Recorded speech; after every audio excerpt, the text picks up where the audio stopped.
smart stream. Today we are beginning quite early.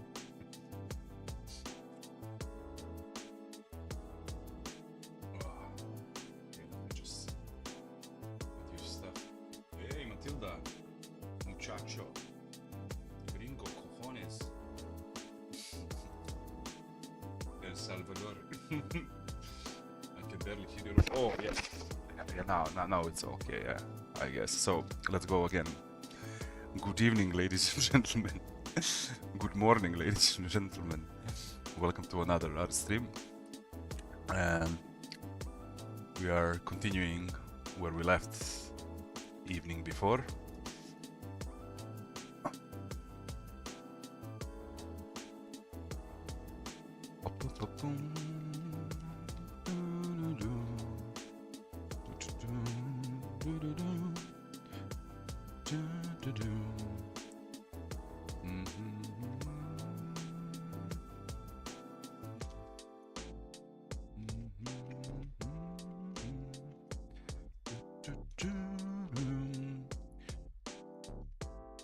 How are you, Matilda?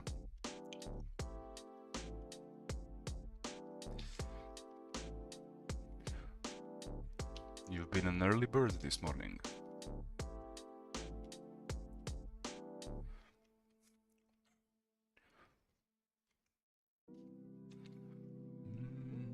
Already drinking my coffee. Oh yeah, nice. Woke up like half an hour ago. Oh, good. Good morning, my friend then.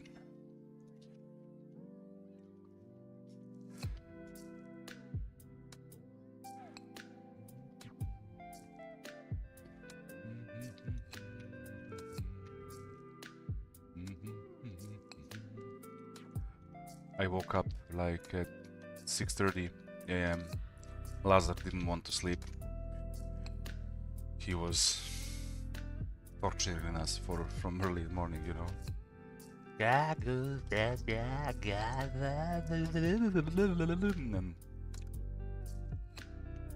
so that was it. Now he sleeps. I don't know for how long he will. Maybe 1 more hour, but I'm gonna stream regardless. My mother, his grandma, is here, so she's gonna look after him. I'm just gonna do like heavy lifting when it needs. Heavy lifting, poop washing, diaper changing, usual that stuff.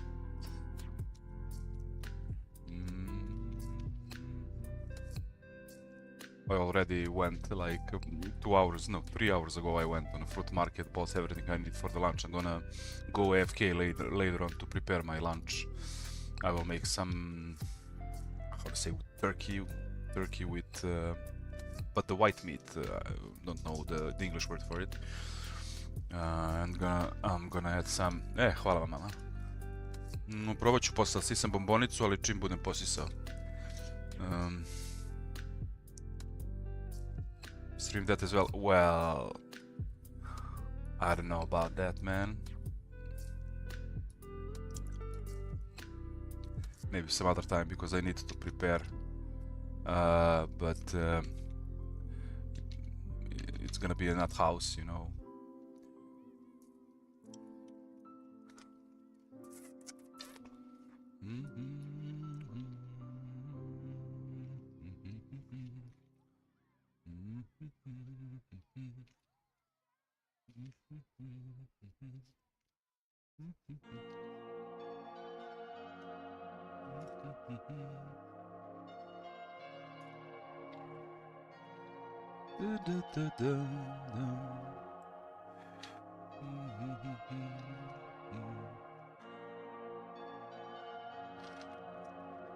This is not important.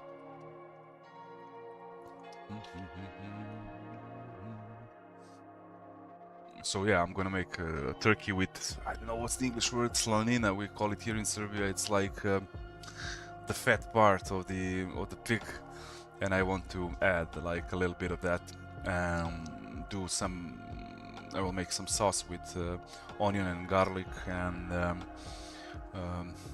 paprikas. We call it slanina as well. Yeah.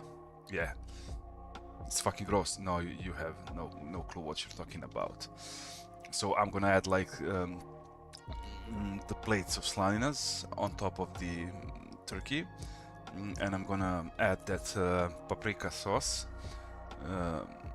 and then I'm gonna cook it in the oven, and after that bake it in the oven, and after that I'm gonna add some cheese for 3 to 5 minutes for it to melt down completely. Then I'm gonna eat it. I didn't eat slanina for like, I don't know, 5 years, and I found some really good one on the fruit market, and I was like, yeah, let's do that. It's not a thing that you should eat often, but from time to time, actually, it is healthy to eat that.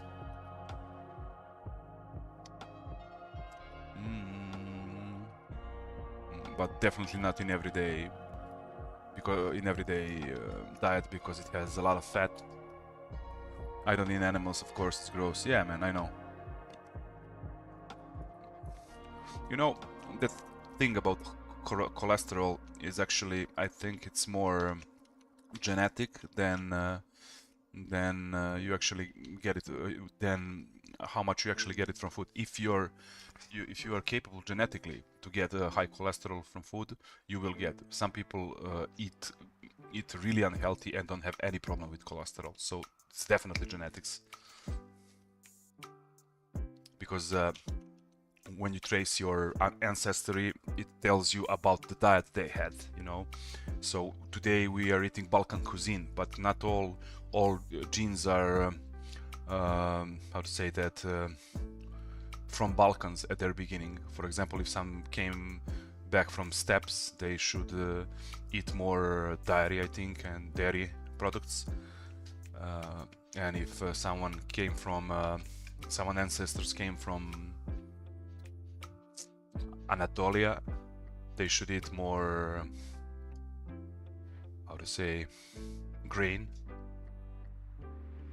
I don't think it's much deeper than, I think everything is pure genetics, and because genetics define your diet. If you don't stick to the diet that is good for your genetics diet that your ancestors ate, it will make an impact on your organism. Well, actually, I eat really healthy. This is like first time I'm adding slanina to my dish.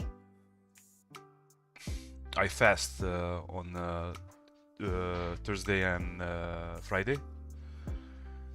I always fast. That's how I rest my organism from the meat. I eat like what's the name? Baked, like dry baked bread, you know, without fat, without oils. I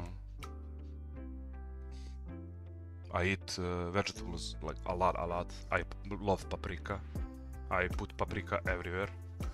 Pepper. I don't know how do you say that in English. I eat olives a lot. I using like 90% of my time I'm using olive oil. Yeah, paprika. Best vegetable ever, man. It's full of vitamin C and other stuff, man. Also, cabbage is also a thing that I love. Raw cabbage, I eat it like a lot. Carrots, I love carrots. I do not eat them a lot because they are full of sugars. I love onion and garlic, but I use onion more. Although garlic is healthier, but it kinda moves my stomach around, so that's why I avoid it.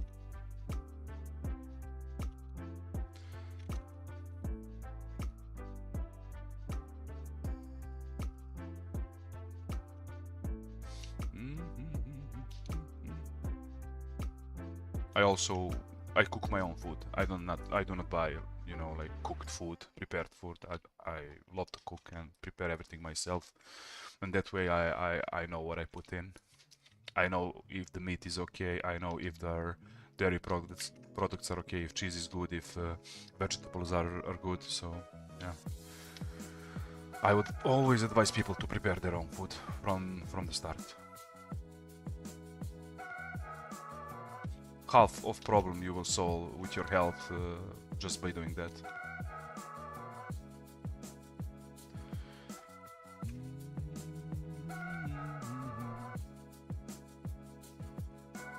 Because market food, how to say that, bought food, prepared food, it's full of sugar.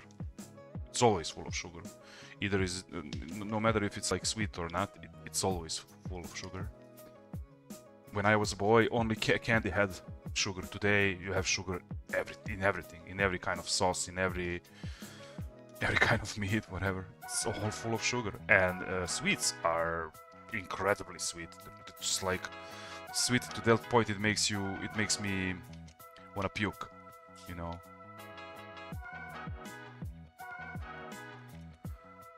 I am considering also learn how to prepare some sweets. I do not dabble in that, but I love sweets and I don't buy them often because of the food industry that is disgusting everywhere in the world, and I need to learn to make some like healthy cakes, you know, with Hilda and ovas.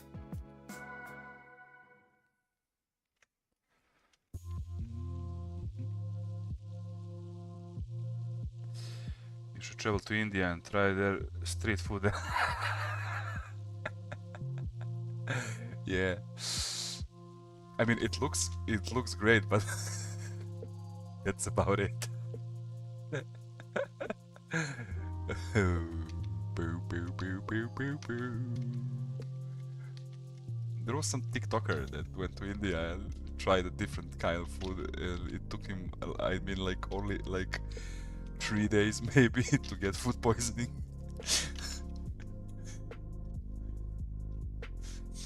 But nevertheless, I love that culture. Those people, that people are like totally different. You know, they have own view of the world and living.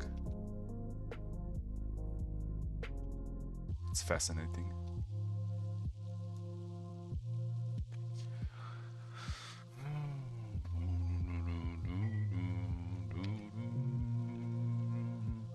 What's the name me some typical Romanian dish? Stirly boiled Bulgarian with rabbit legs.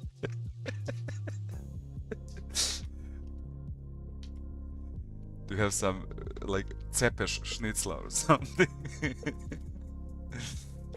bloody steak, like a cepeš steak.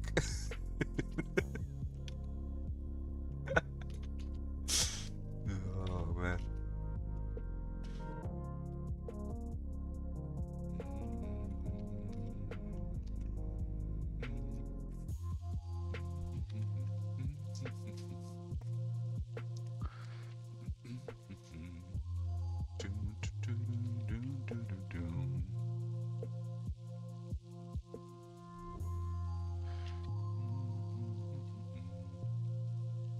Mamaliga.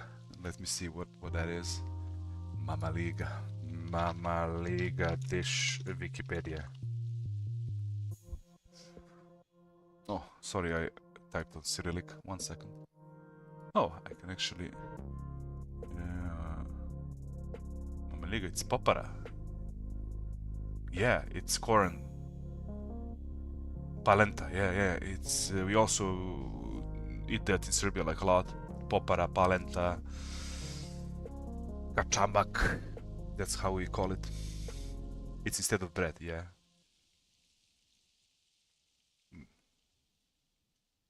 It's like it's in the bag and it's dust, and then you boil it, cook it in water, yes, or milk or whatever you prefer. and cheese actually goes delicious with it. We got littles penises or littles something else's. Mitzi or Mitzi. Let me Google that. Mitzi. Mitite.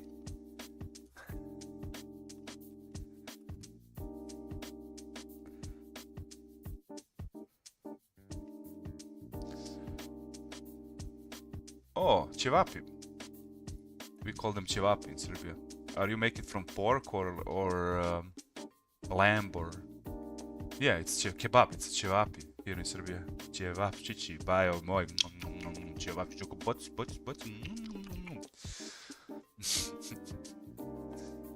Cevapi. Yeah, from soy. Why not, man? Soy cevapi are also good. Do you also drink soy milk? I drink almond milk because I eat all other dairy products, but regular milk I stopped using because it made my stomach, went crazy. So I've switched on to vegetable milk. First I did soya milk, but I don't like it. Yeah, you drink soya. So I stick with almond now for years, and I love to make coffee with cold Jacob's coffee, Jacob's with almond milk. And then I add a glass straw on it, and I make one for me and for my mother now while she's here watching over Lazar. And then we enjoy, while Lazar is sleeping, we enjoy drinking coffee and talking. And instead of doing that perfect stuff, I chose to stream. Imagine being that stupid.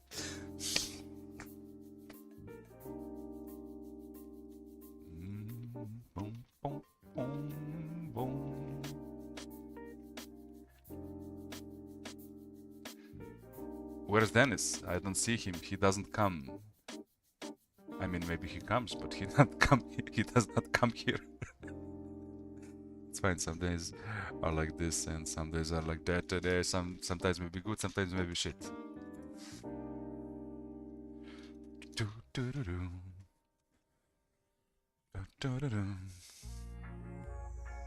Dan is the menace.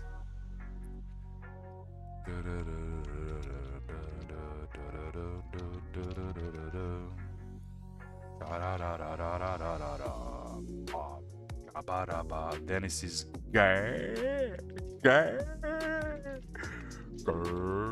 Of course he is. Dennis is gay. He's doing gay stuff. Why are you gay?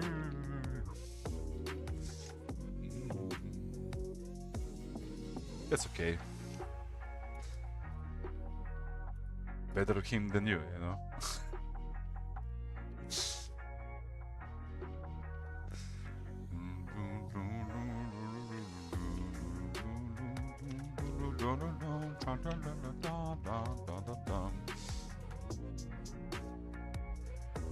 Oh, yesterday I was so goddamn tired.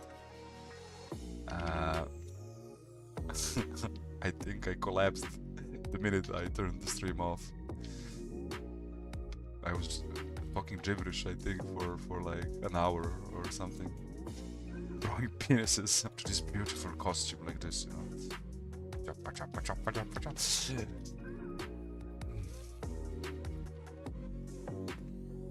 Don't get it. I am never that tired. Dude. We're gonna talk when you get a son or a daughter. Then you'll forget about anything.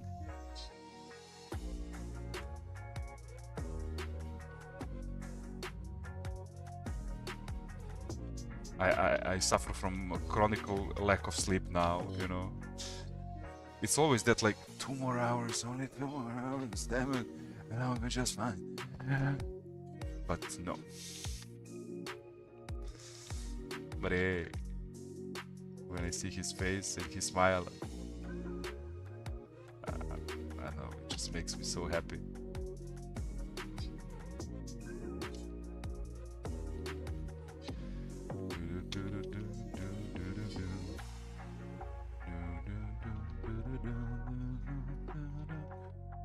Sha la la la la, sha la la la la. Felipe, sha la la la la. Sha la la la la. She's not America. Oh. This is not sha la la la la. Ra ra ra ra ra. Perfect. Oh, this is too much hip hop. Change the vibe. I better. Ooh, 2.5 hour John Carpenter style retro synth mix. Sounds perfect. Perfect.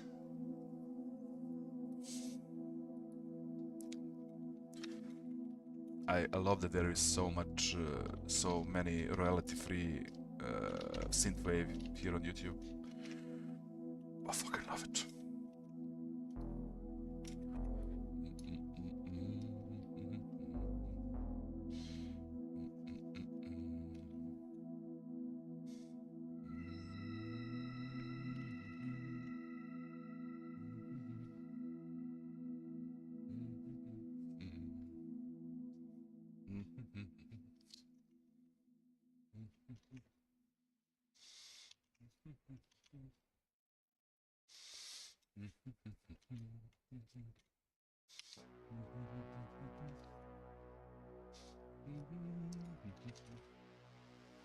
La la la la la.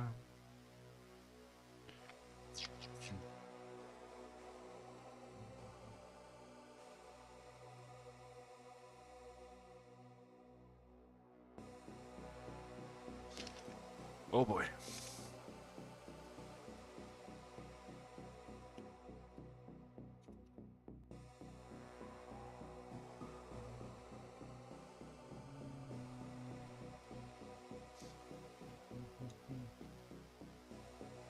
Tell me, Felipe, why Dennis is gone.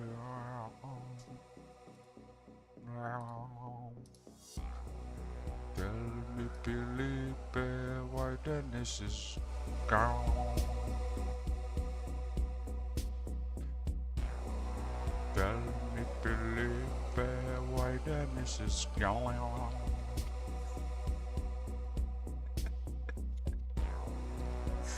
Oh my. Stop.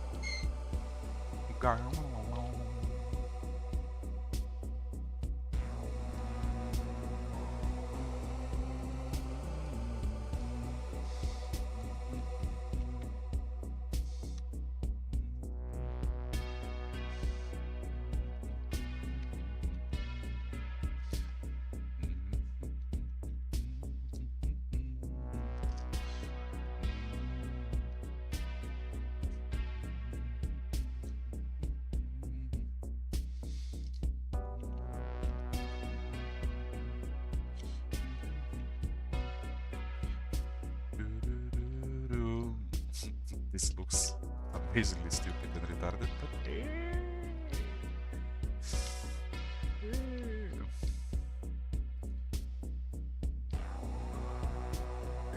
also since he's gonna carry that spear, I'm just gonna do this later on because yeah, he needs to. Okay.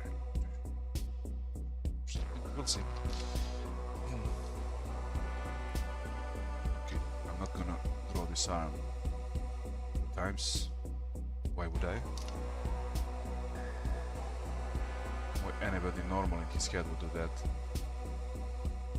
You know?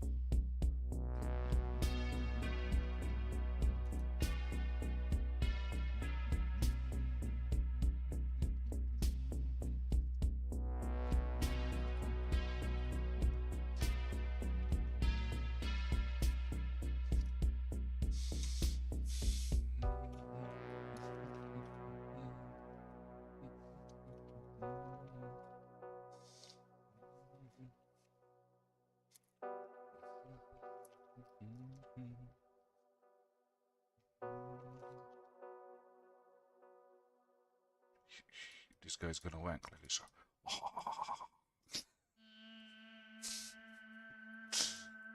Sorry, just me being childish. One second.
Nisam ni probao, čekaj se što ti kažem.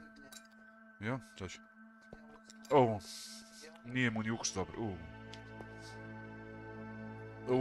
Brate. Vesna. Jebote. Neću, kasnije. I'll be right back.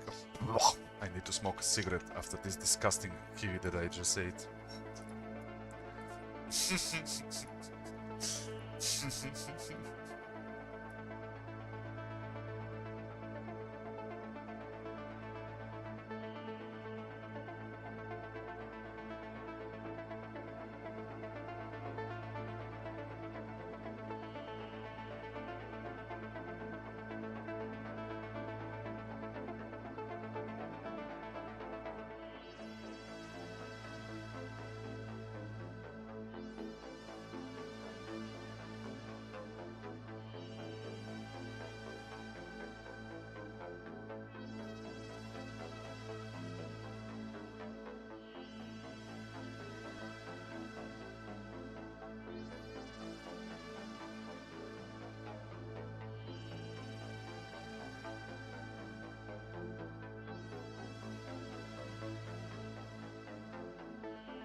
I'm back. Give me a sec.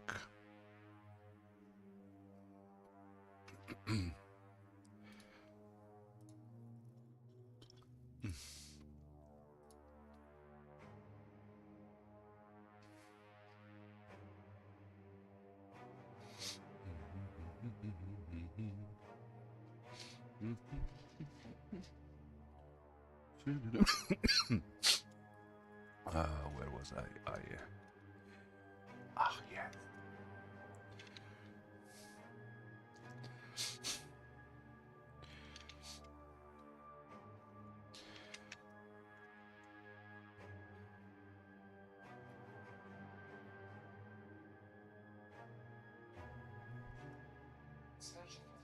Da. Uite trus. Odeju teraz.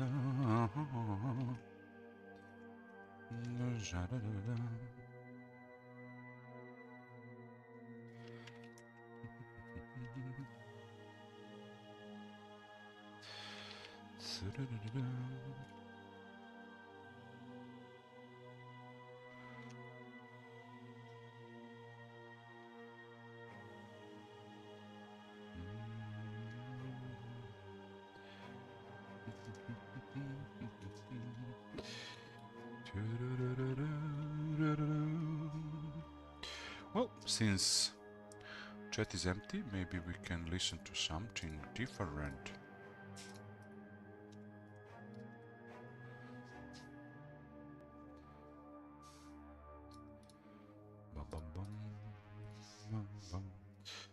Let's see.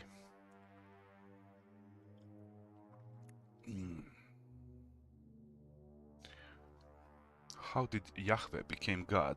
Be right back. Go, Felipe, go. Wanna listen how Yahweh became God? Yeah, why not? Why not? The emergence of Yahweh as one of the major deities of the ancient and modern world is a historical tale as surprising as it was accidental. Originally a relatively minor regional storm and warrior god, Yahweh would become the state deity of the ancient Israelite and Judahite polity before undergoing significant mutations to simply become God for billions of people the world over. But in that process, something truly astounding occurs. Yahweh goes from simply being a god among many other gods to simply being God, the God of what we now know as monotheism. Just how did Yahweh become God? Following up on my first video exploring the origins of Yahweh, in this episode I want to trace out the origins of Yahwistic monotheism. And, as we'll see, the emergence of monotheism in any form was certainly not the inevitable theological destiny of Yahwism. But what are the origins of Yahwistic monotheism, and to what degree was the religion of ancient Israel ever really monotheistic at all? If you're interested in magic, hermetic philosophy, alchemy, Kabbalah, or the history of the occult, or just arcane dimensions of religiosity, make sure to subscribe here to Esoterica and check out my other content on topics in religious esotericism. Also, if you want to support this work of providing accessible, scholarly, free content on topics in esotericism here on YouTube, I'd hope you consider supporting my work over at my Patreon. You can take a look at maybe a one-time donation via PayPal. You can use the Super Thanks option below the video, or you can pick up some of our cool black metal merch. Think about making some Yahweh black metal merch. Yahweh's pretty metal from time to time. But now, let's turn to how a minor regional warrior storm god, a god among gods, became simply God, eventually the god of monotheism. I'm Dr. Justin Sledge, and welcome to Esoterica, where we explore the arcane in history, philosophy, and religion.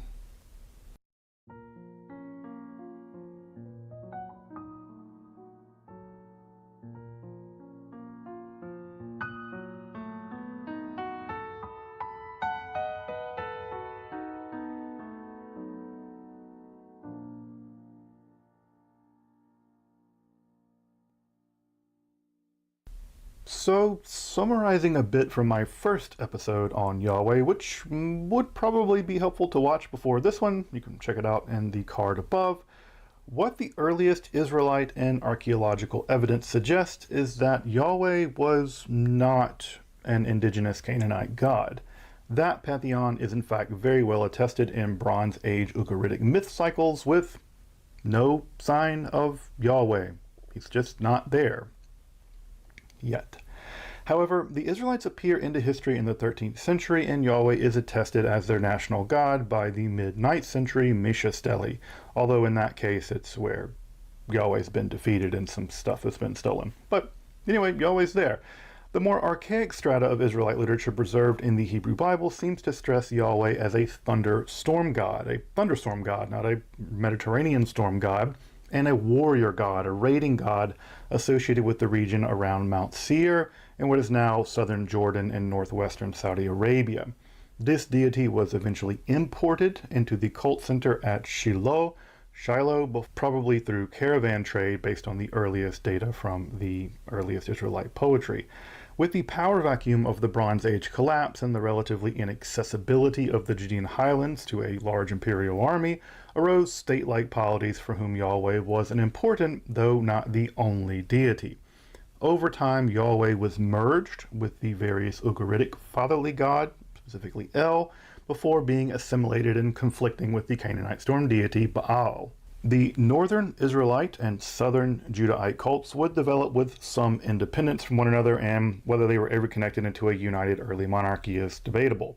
The northerners were much more comfortable, even enthusiastically syncretistic and iconographical, with the southerners, while perhaps comfortable with Yahweh along with a consort, Asherah, were seemingly a bit less syncretistic and less comfortable with representations of Yahweh, a position sometimes referred to as aniconism. That is to say, they don't like representations of their God. But again, the data is all over the place.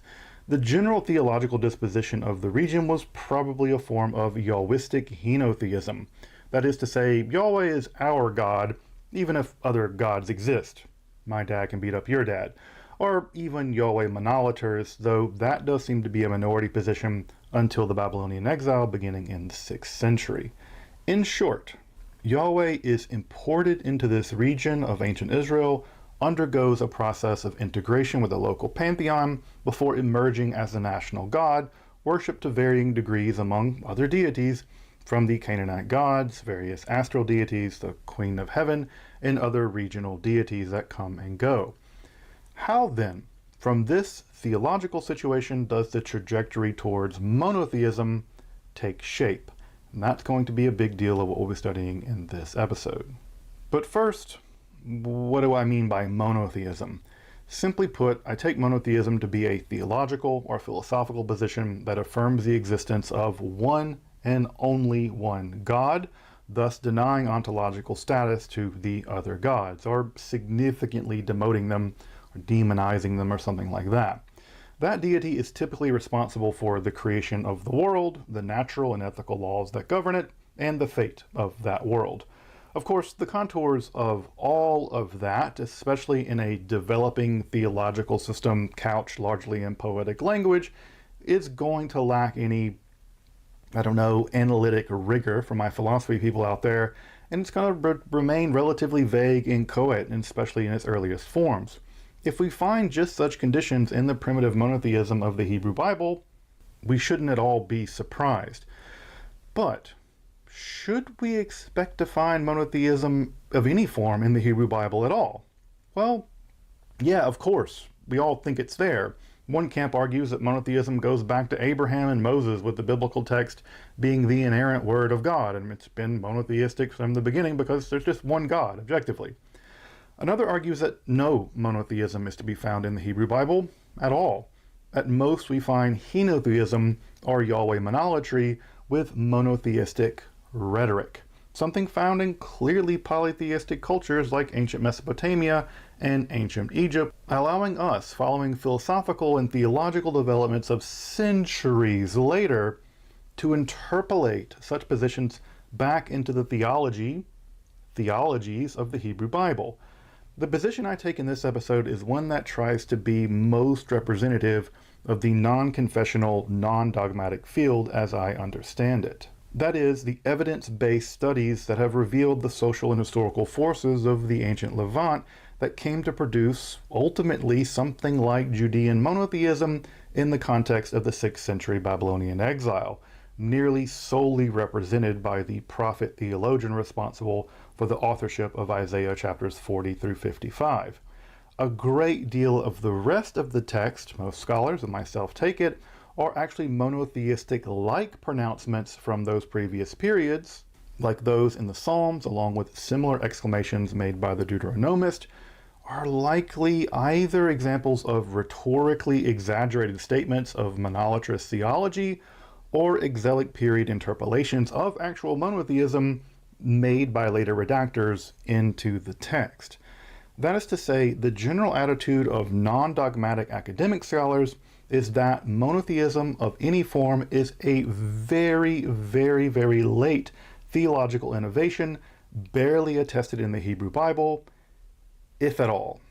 And yet, Judean theology would certainly come to express a monotheism centered on Yahweh, and this episode explores the origin of that theological on-ramping and what, if any, primitive monotheism might be expressed in the Hebrew Bible.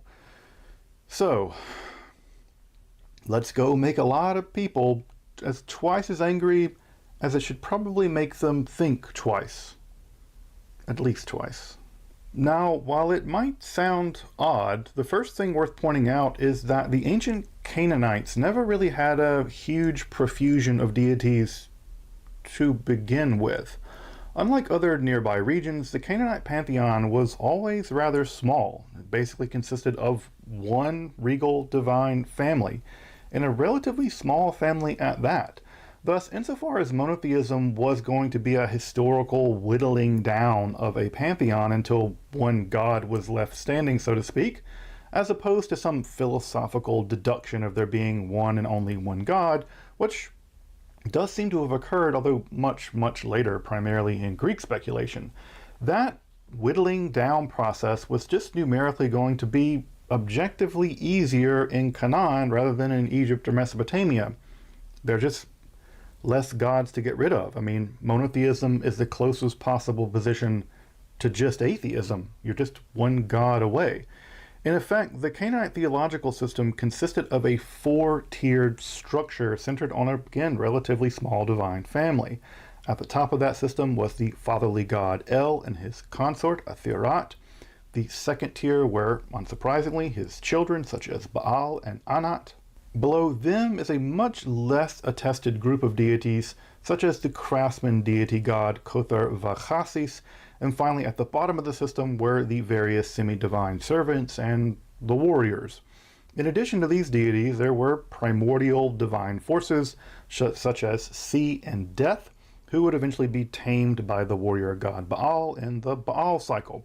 Of course, other deities are also attested, such as some astral deities or the war plague deity Resheph, but in general, the four-tiered pantheon seems to capture what the Ugaritic texts denote as the assembly or council of the gods in one complete but not totally coherent totality. What is interesting is what happens when Yahweh is introduced into that system. An archaic section at Deuteronomy 32:9 seems to be an early memory of a period when Yahweh was part of this divine ecology, but still regarded as a son of El, not the highest god, son of the god. In fact, the Septuagint and the Dead Sea Scroll versions of this text probably preserve the more archaic polytheistic reading, with the Masoretic text undergoing a later kind of anti-polytheistic censorship, at least as argued by Manuel Tov. Who's to argue with Emmanuel Tov? Apparently at this primitive period, Yahweh was a second-tier deity with Elyon, the highest god, doling out his portion of the world for Yahweh to rule over. However, Yahweh's second-rate status was not to last. With his assimilation to El, something that the Israelites appear to have been universally pretty comfortable with, Yahweh would rise to the temp of the pantheon, but not without a fight. Mortal Kombat for the gods. It's clear in the Israelite literature that Yahweh had to contend in popularity with Baal. They were just that similar. They're both warrior storm gods. And frankly, Baal was the incumbent regional deity, and the Elijah-Elisha cycles represent these theological contestations among Yahweh monolators and the cult of Baal. Further theological victory for Yahweh seems to have come with an interesting feature, or bug, depending on how you look at it. Recall that El had a wife, and thus a wife consort, Athirat. What appears to have happened is that Yahweh does eventually rise to the top of the pantheon, like Rocky style, at least for the Yahweh partisans, but there Yahweh is kind of immediately wed, in a sense, with a consort, the descendant of Athirat, Asherah. They're even linguistically connected.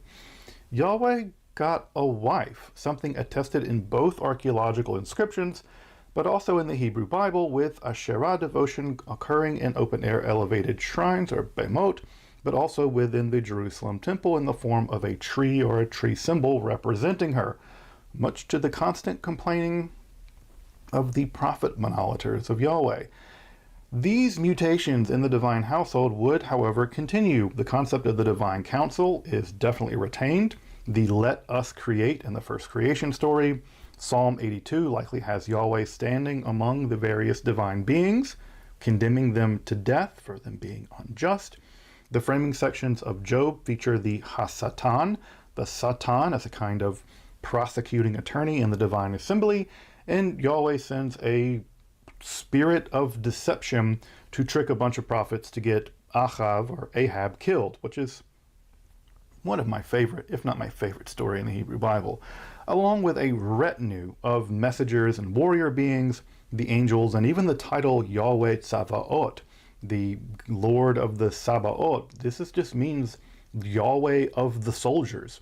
All reveal that while somewhat flattened out, the divine assembly descended from the older Canaanite divine royal family was still pretty intact by the period of the composition of some of the Hebrew Bible. Further, this period also saw Yahweh ruling with his consort Asherah, though Anat, remember the other daughter of El, although it's not clear who her mother was, Anat, the most metal of all goddesses of the ancient world, she seems to have functioned with Yahweh at the Elephantine shrine there on Elephantine Island in Egypt. We have Yahu Anat mentioned there, so she seems to have perhaps been a kind of daughter consort, although exactly what that relationship was down there at the Yahweh shrine on Elephantine Island is not clear.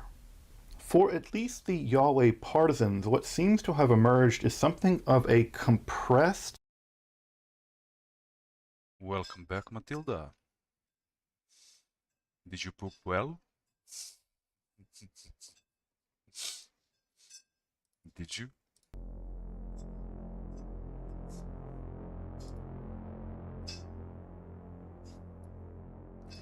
Oh yeah. Damn yeah. Damn it. Damn it, damn it.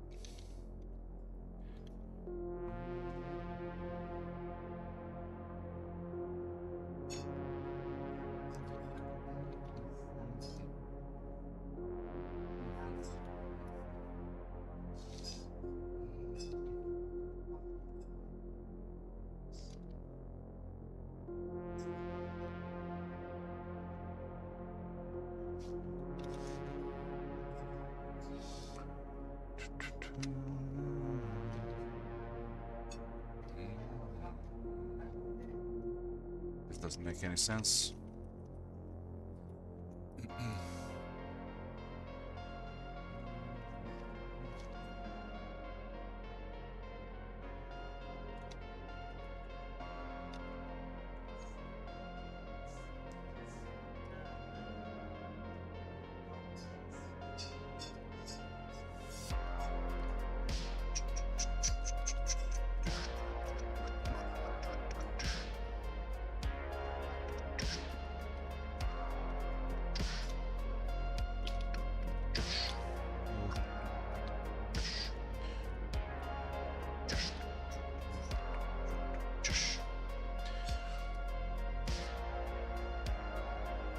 I have no idea what I'm doing.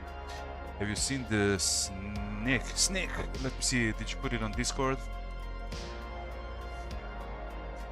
Let me turn on Discord in a sec. In a sec, you little snake. No, put it here in art feedback or general or your art. Felipe.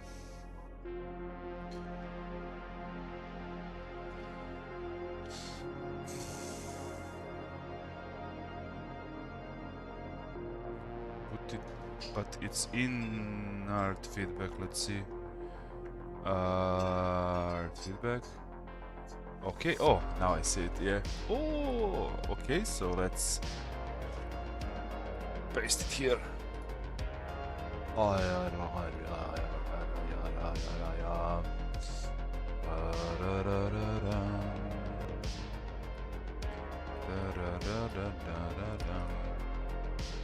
It's really good, man. Yeah, this is really good. I like all the shapes here. This it really makes it more lizardy, more snake. Really good. Maybe add a little bit like this, but it's just a sitnica. It's really good, man. Also, you should continue this stick over here. But it's really, really good. Great job, man. What the fuck? Great job. Really good. So, let's think about this head, Felipe. I'm struggling with 3D shapes a lot. How do you mean 3D shape? This is 2D. Oh, I mean generally doing some things with perspective, yes?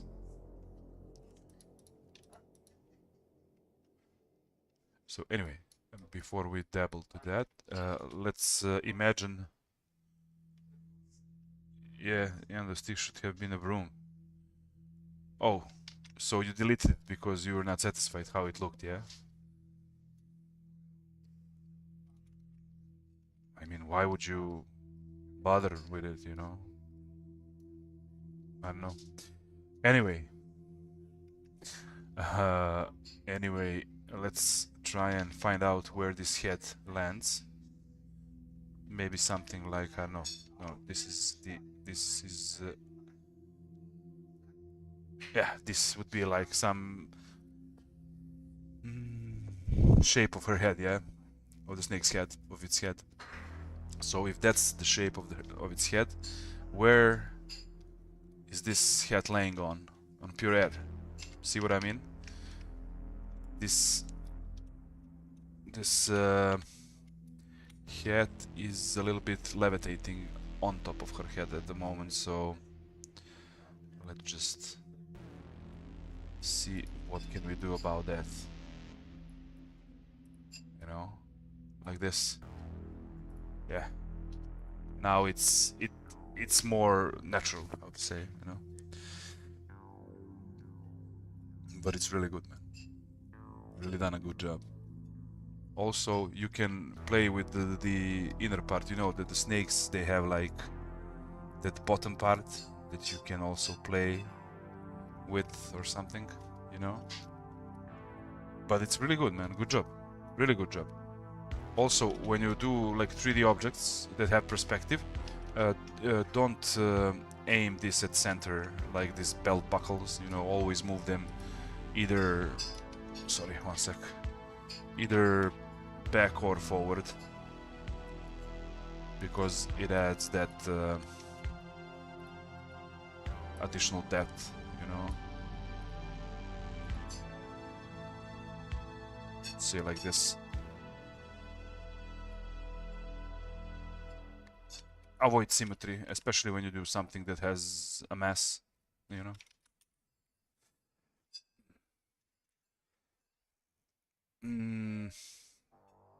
That's it. These are like 2 to 3 small corrections, man. It's a really good work. Good job, Matilda. I'm waiting for the next one. You have time by this evening.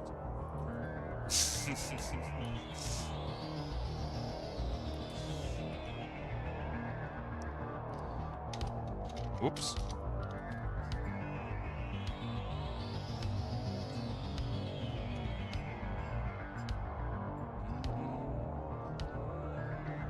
You're getting better and better. And do that broom. Then we can talk about it, you know? Do the broom, you know? We can talk and you can actually see some stuff and with the feedback, and then you just go back and forward and you do it again, and then you know how to do similar problems, how to solve them, you know?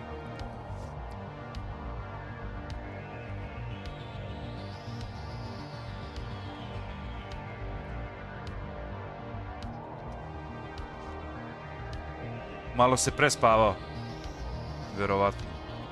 So, let's figure out these pants. Since they are baggy.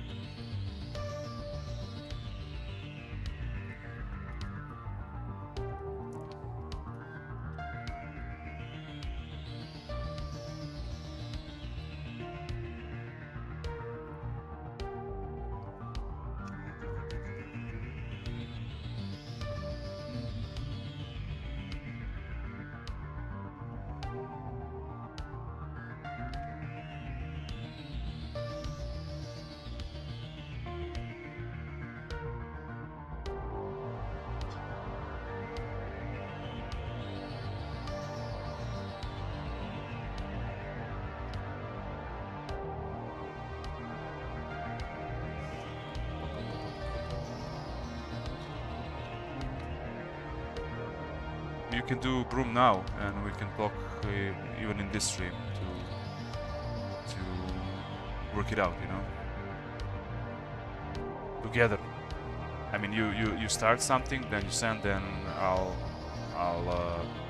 try to fetch some additional ideas for how to think about that, and then you go back, and by that time I think you will finish it and it will look good.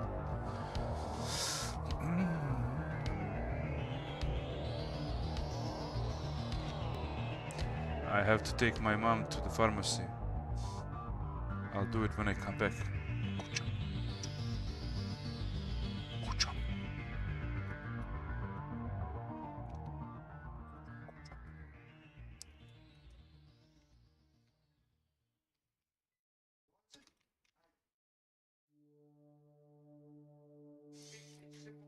Ako. Pametno.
I'm back.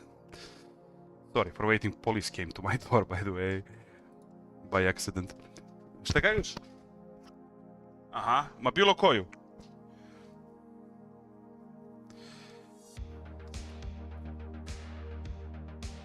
So yeah, actually there is a neighbor that lives beneath me, not directly, but across the hallway beneath me, and he had some problem with the law, and police constantly ringing on my door, searching for that man. I don't know why.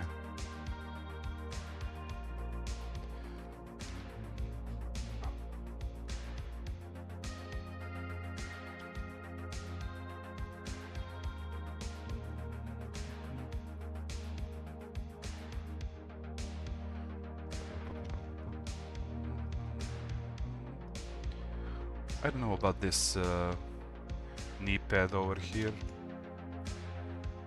Let's see what I can do.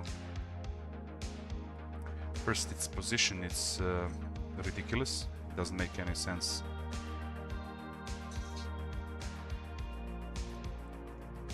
Give me a sec.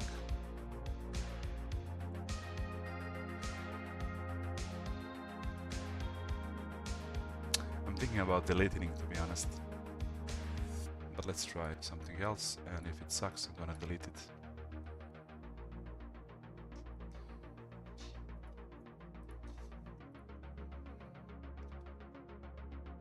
Yeah, I'm gonna delete it definitely. What?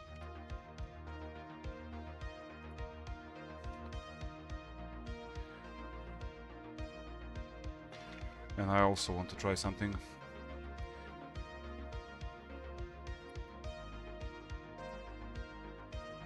Just figure out the thickness of this legs. Also, this shape is not good. Give me a sec. We'll fix that.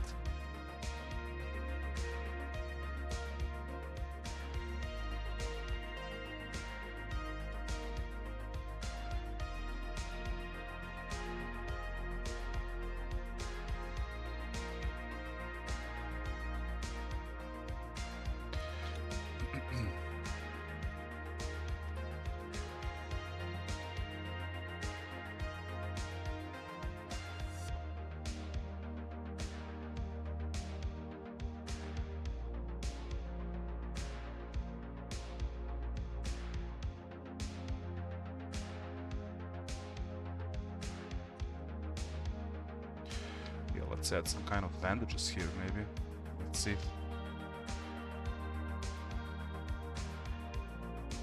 And then tuck the pants inside bandages.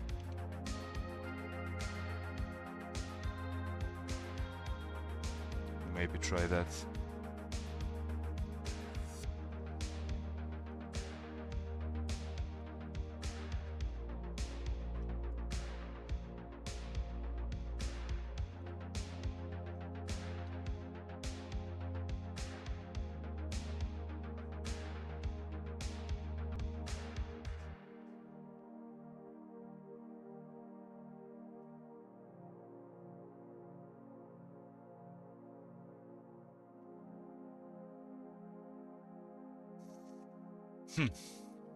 This may be good. We'll see.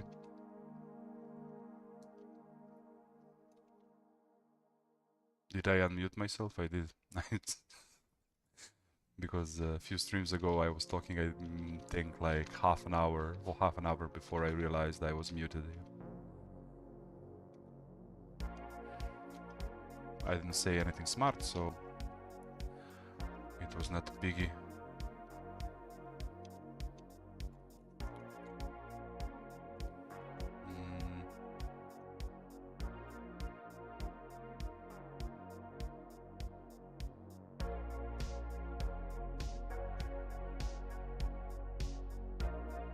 So this should, yeah, this one should be here.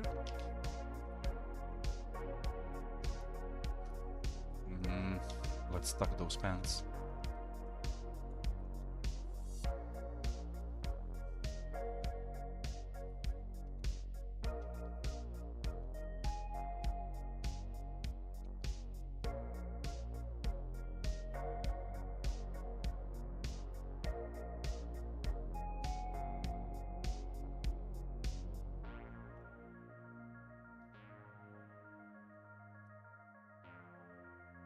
Something like this.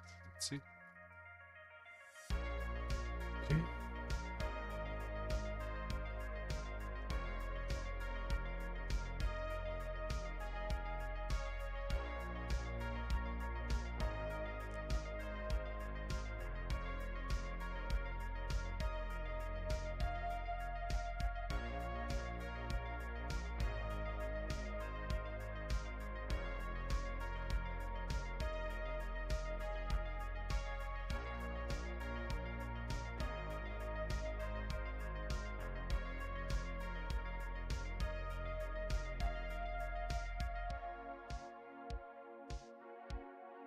Should I add this? Nah.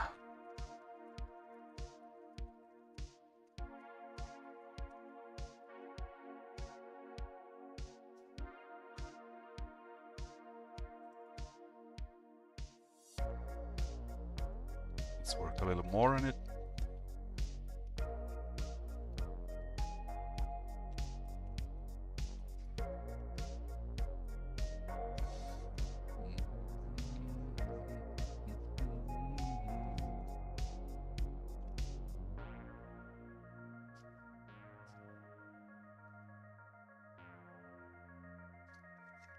Figure out how this cloth is gonna fall a little bit on it.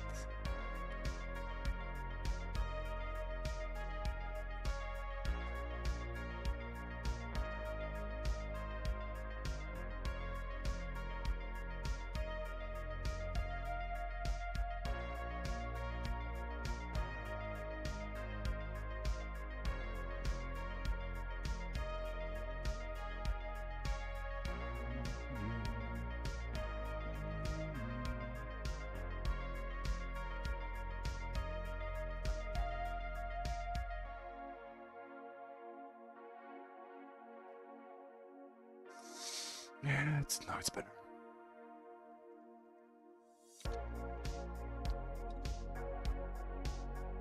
Yeah, it's definitely better design without shoulder pads, knee pads, sorry. Okay, let's figure out what we're gonna do with this boot. So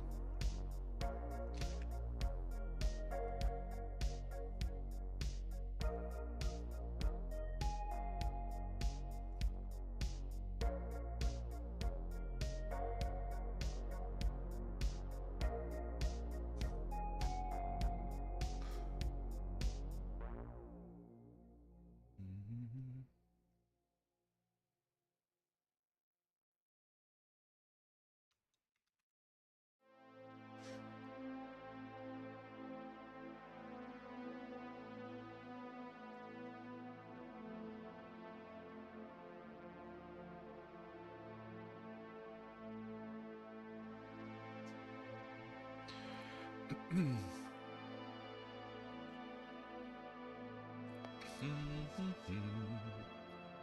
think this is gonna look good.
Alright, Burroway of the pharmacy. Yes, see you, Matilda.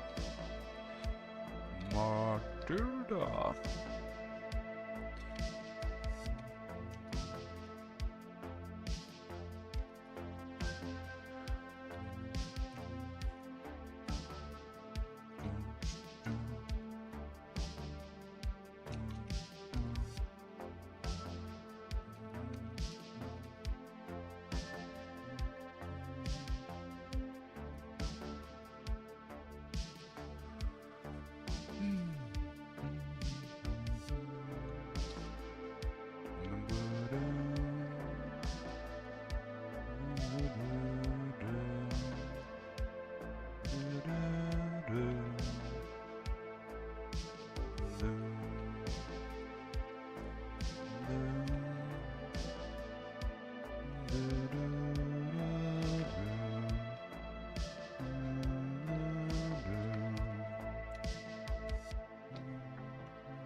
I think his leg is, his foot is too small. Try and fix it a little bit. Yeah, something like this. I think. 1 second. Yeah, much better. And let's fix this part over here.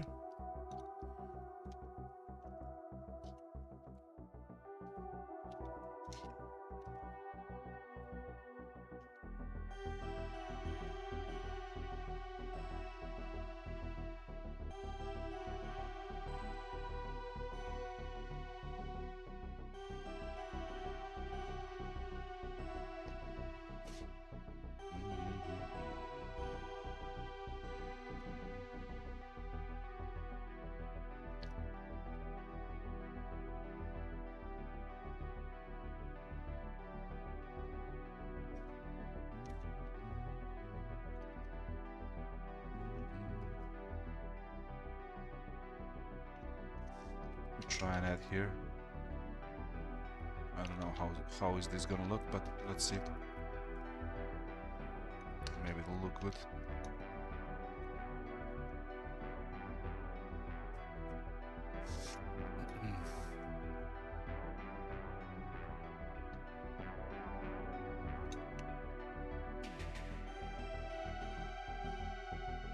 Yeah, I guess this is okay.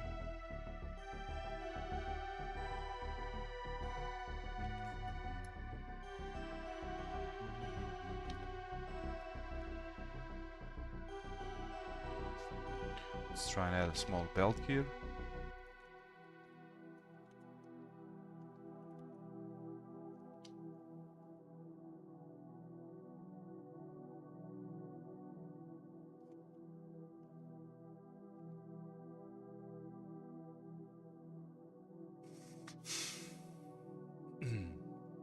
Good.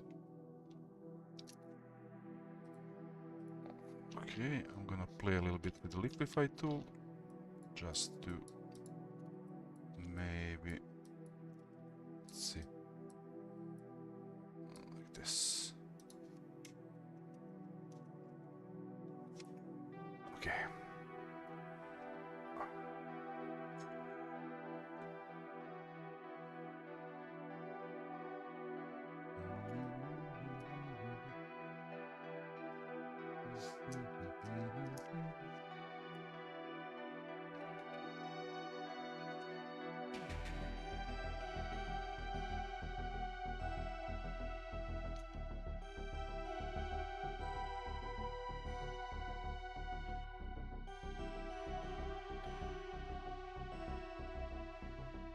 add 2 more belts here on this vertical part of the boot.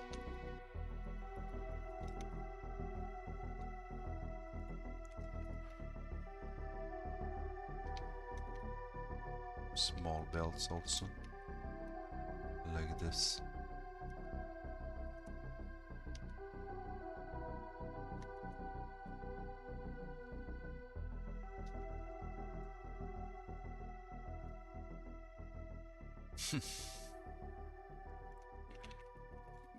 There is too much information colliding here. I don't like it. Or maybe only make like 2 buttons or something. For now.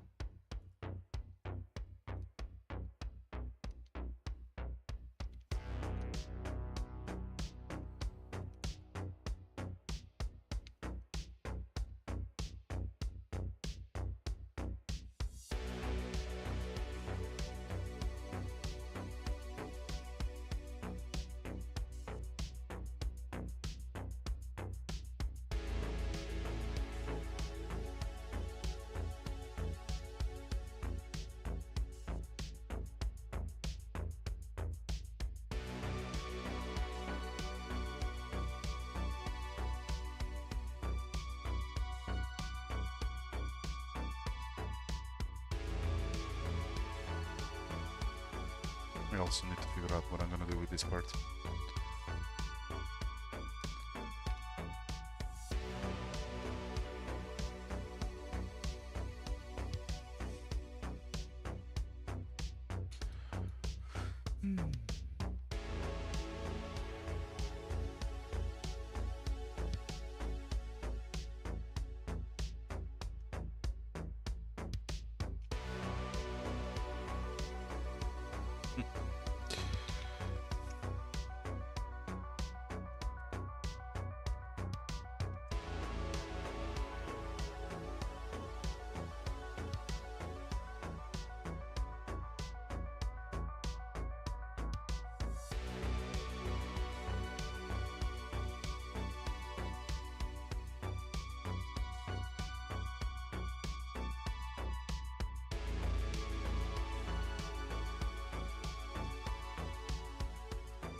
I got stuck like this.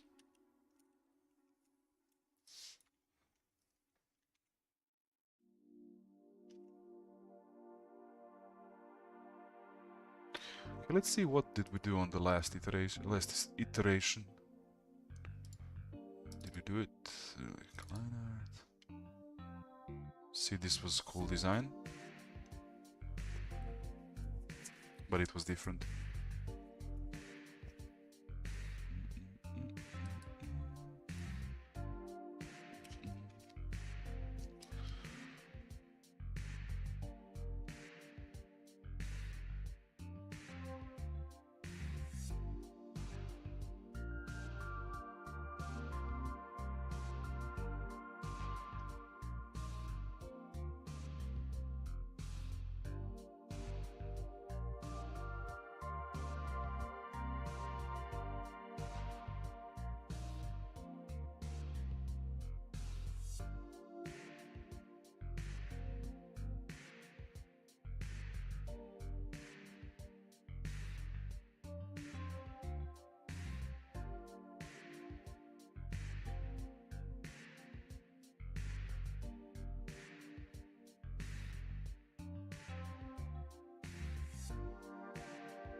I guess this is okay.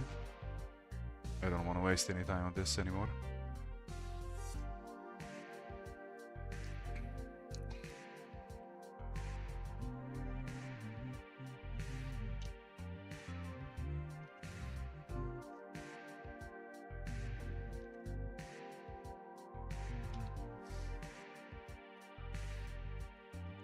Came off to smoke one cigarette. I'll be back in like 3 to 5 minutes.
I'm back. What happened to the music?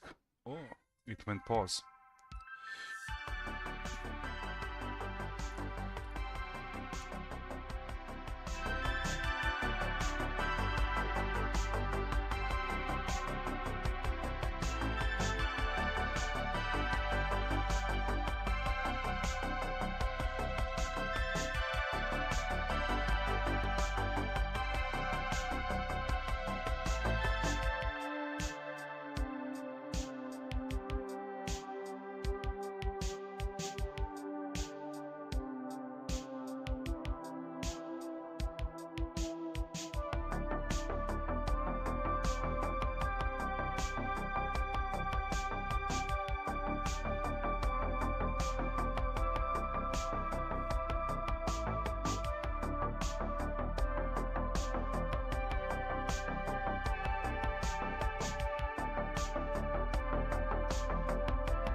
Let's listen to Mad Season Show a little bit.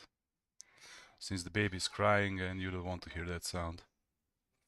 He's teething, you know, he's getting new teeth, so not new, first teeth, but so he's nervous a little bit and I don't want him to influence you in any bad way possible. However, if I need to respond to something, I will unmute myself.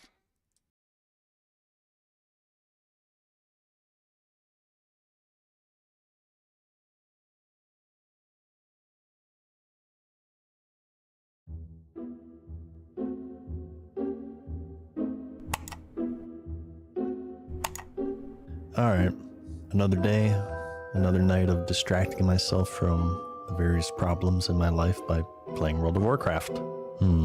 Let's see what I can complain about today. The WoW token? Did I tell them so, by the way, yet this week? You see, back during the re-release of Classic, Blizzard made something of a little promise that... what am I doing with my life? I've been in this cycle for 20 years now.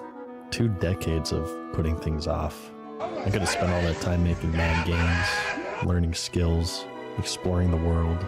A real world filled with possibility and excitement. You know what? It all ends today. I think it's about time to be responsible and take a break from that addiction. And replace it with another. For the very first time, I'm going to be playing RuneScape.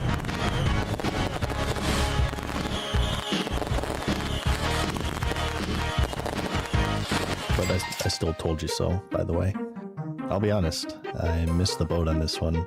My MMO footprint in the early days was first Fantasy Star on the Xbox, but it was offline because at the time I couldn't convince my parents to let me buy the Hunter's license, which was the subscription fee that allowed you to play with other players.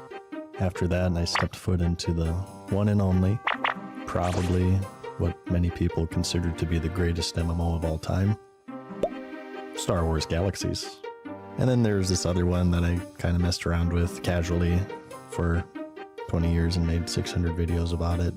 I don't know. It was bad.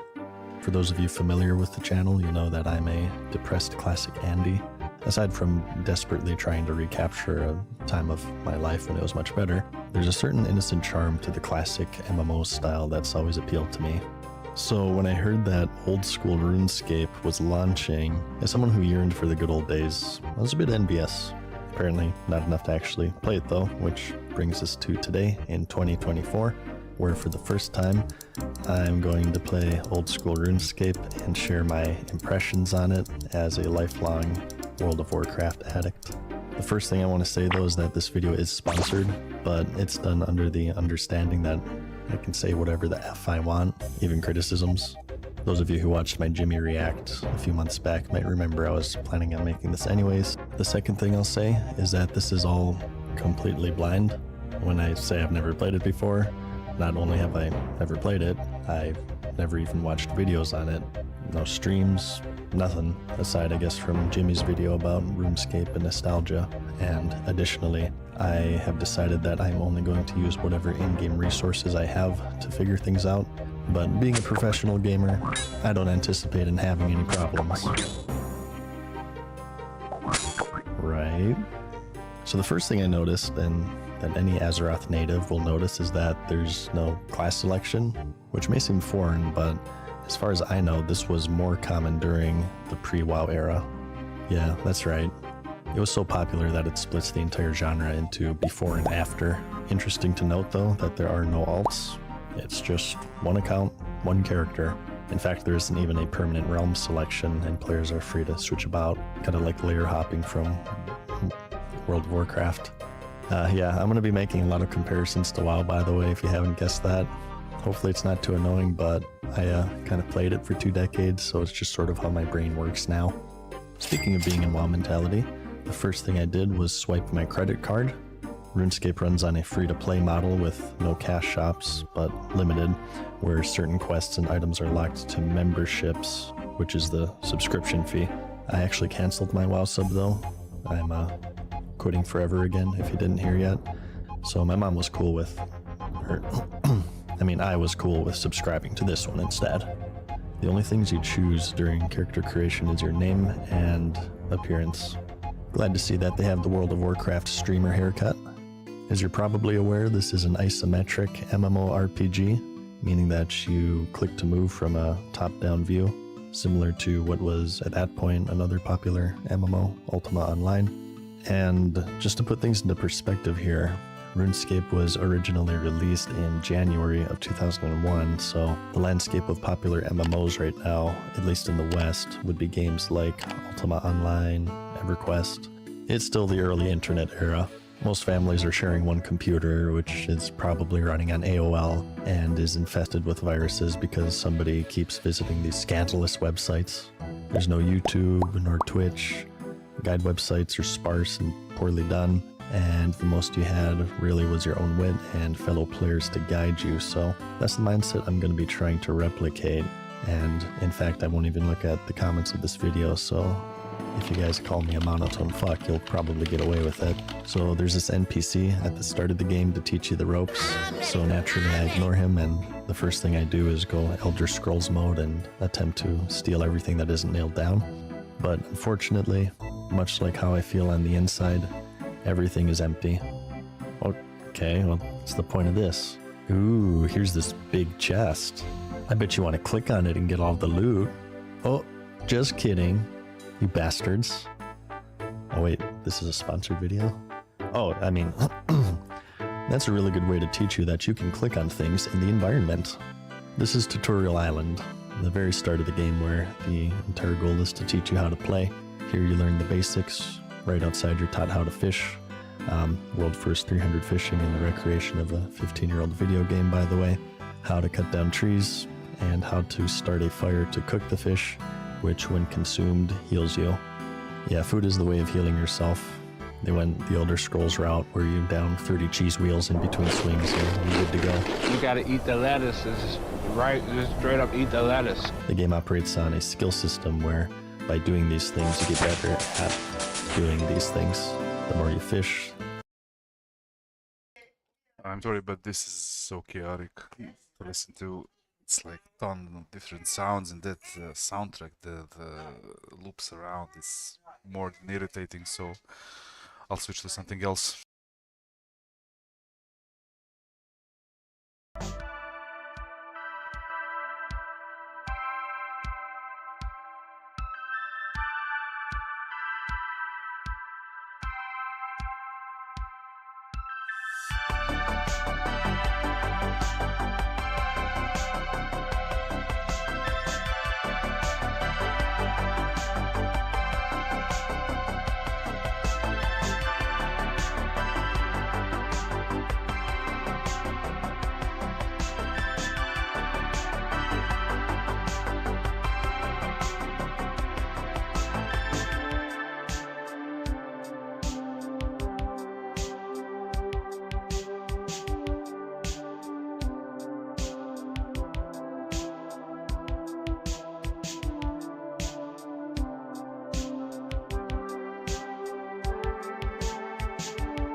Hello.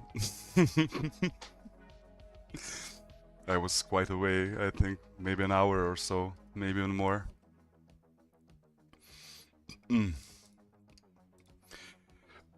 Oh, I hate so much. Matilda, are you there, my friend?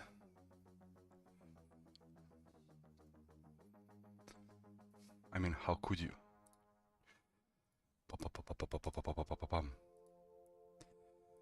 Let's see.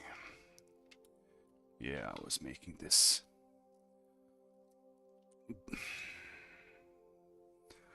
Boot, and I already see that it's not good. I need to move it a little bit, like here, I think. And enlarge it a little bit, let's see. Yeah. What? No. Let's do perspective. Yeah, and let's enlarge it a little bit more.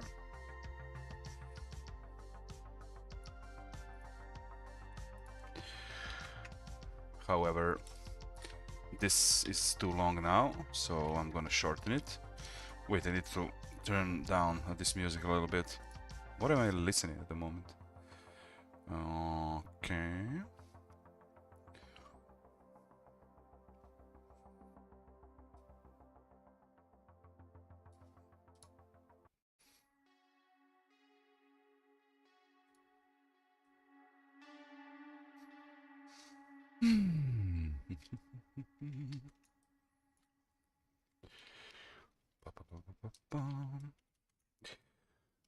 Okay, now everything is much fatter, so I need to reduce the size of those stuff.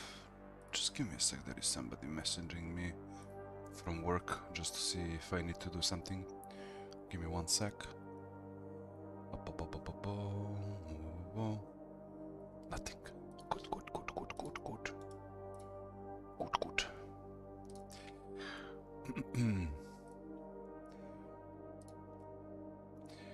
Where was I? Ah, yes.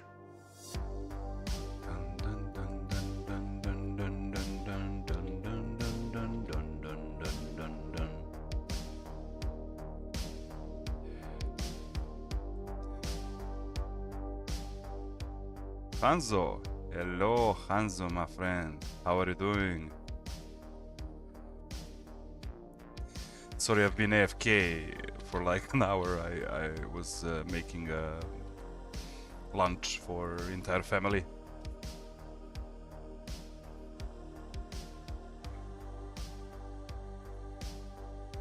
Since I work from home, I'm the one who takes care of the household, you know.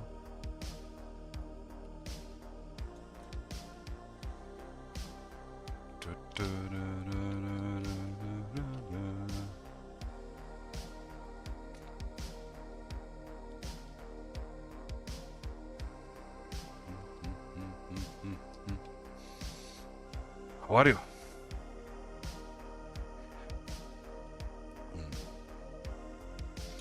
Hope I didn't trolled you too much last evening.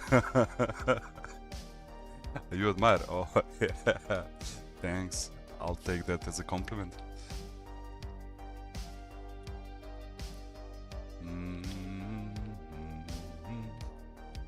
I mean, it can take its toll over a person because throughout my entire life I managed my family store and I was involved in how to say that, you know, not just trading but also socializing with a bunch of people on a daily basis. And by the time I closed my shop and went to fully work as an artist online, and that's when I started to work from home. And first few months it was really great, but sometimes it just takes toll, you know, especially if you're not like a weirdo or just a regular person, you know.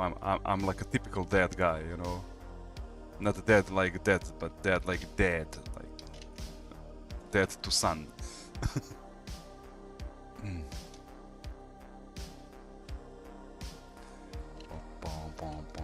What What am I doing? Damn it.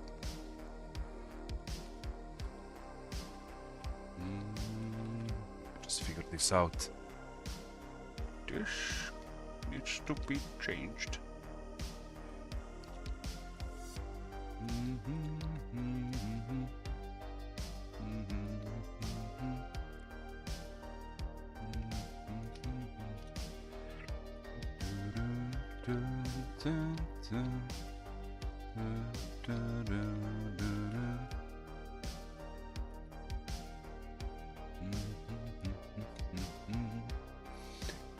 Where are you from, Hanzo? I'm gonna try to practice gesture today. Gesture? Oh, gesture drawing, yeah. Like different poses, yes? That's great. I should do that. I didn't do that for like 15 years or something. I could get back to like fundamentals from time to time because people tend to forget, you know. It's not like you have all the knowledge reserved in your brain for every occasion. Just your brain gets lazy when you're not going back to fundamentals.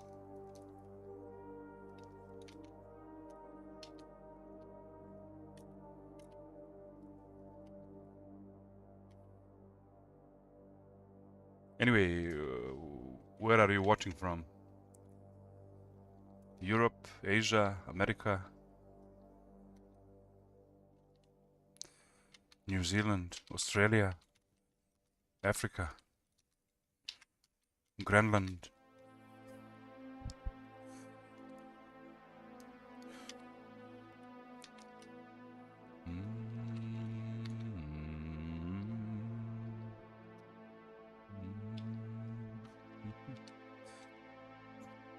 Fuck me if I know what I'm doing here.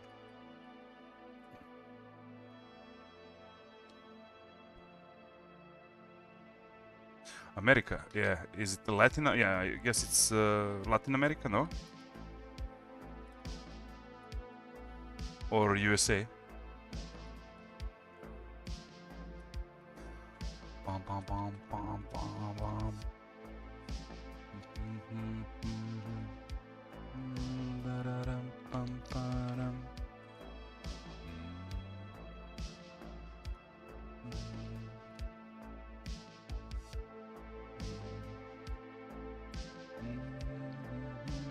I mean, if you don't want to answer, you don't have to. I don't mean to be rude. Yet somehow I managed to do so.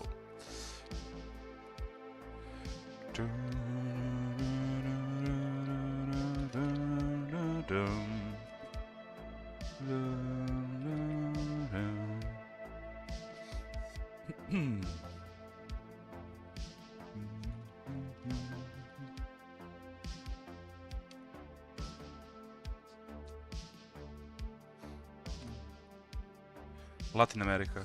Sorry for not mentioning. Yeah, it's okay. Yeah, it's like a few seconds delay. I know.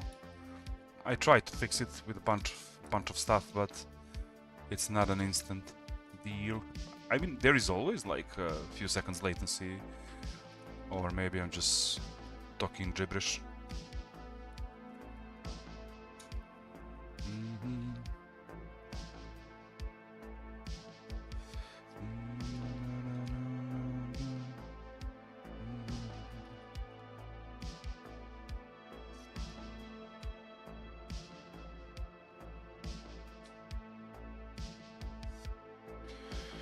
So this other boot is not rotated toward outside like this, so it goes more towards inside. Puerto Rico, yeah, nice, nice. Ay, ay, ay, ay, ay, ay. Puerto Rico.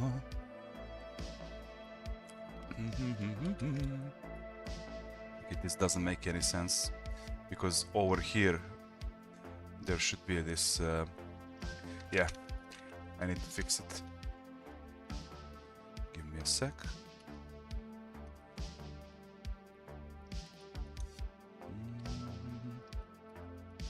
So this one.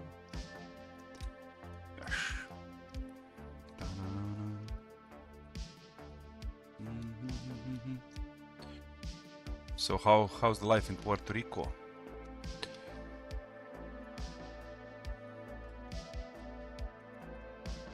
So Puerto means port, I guess, and Rico, I don't know what Rico means.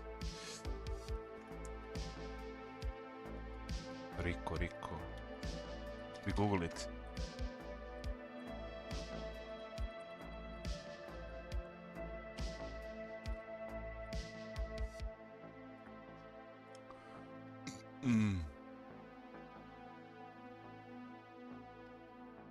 Rich port, yeah. Not that good, to be honest. Yeah, sorry to hear that. For example, I come from Serbia. Serbia is what Latin America is to the American continent. Serbia is to Europe. So, so man, it's I can relate up to some point, you know.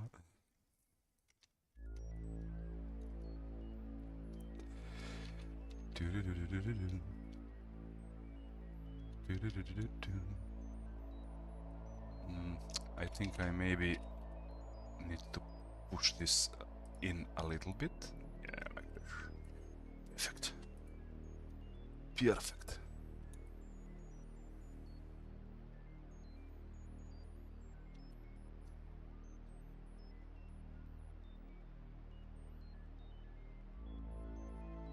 I mean, it depends, you know, when you say rich, America, United States of America are a rich federation, but people actually don't live that well. It's just like a small percentage of people that actually live okay there. So most of them don't have even, you know, health insurance there, so it's not that great for them either, even.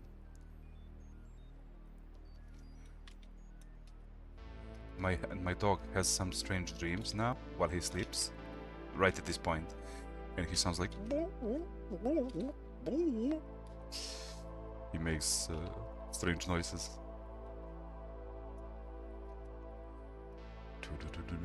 Dogs dream a lot. I didn't know, yeah. They really tend to dream a lot.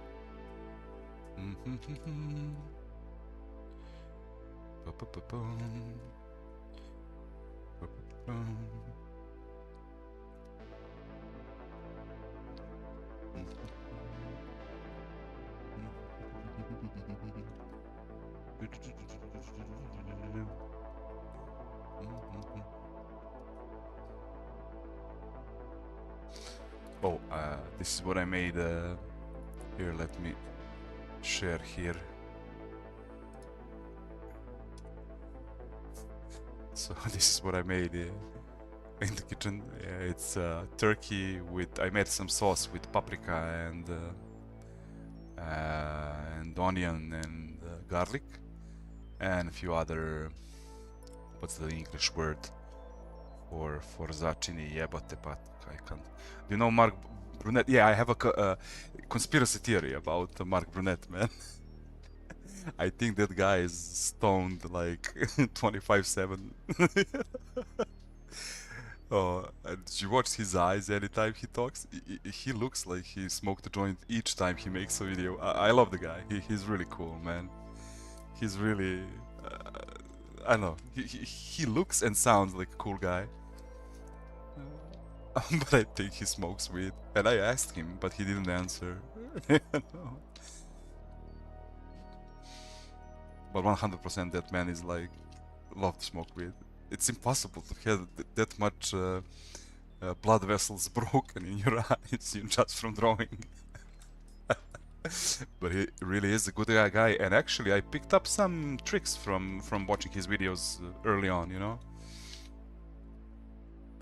He's a great artist. He really is.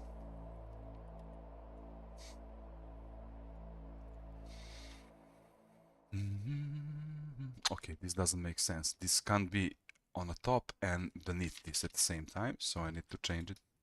Yeah, man. I can put any random video of him. Come on, let's just do it for a sec. Give me a second. Let me just pause here. And like find literally the first video. Mark.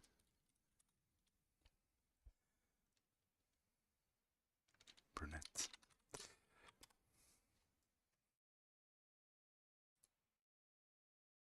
Very cool. Oh, layers can be very helpful. Very cool. Oh, on that train. Take it direct. Give me a sec. I just want to rewind when there is a larger close up on his head. Layer. Maybe it's not for you just yet, but to make this shading process. Come on, I don't need drawings. Comes with layers, there are no real consequences to make. Okay, let's try some other video because there is no. I can't see his head here. Give me a sec. Maybe here. Right. Or yep. I know share these. Okay. No, I think he's sober here. Let's see some videos early on, man. 1 second. But he really is a great guy. I think he actually gives courses, but even from this free stuff that he gives on his YouTube channel are gold, you know. Why can't I find like one? What?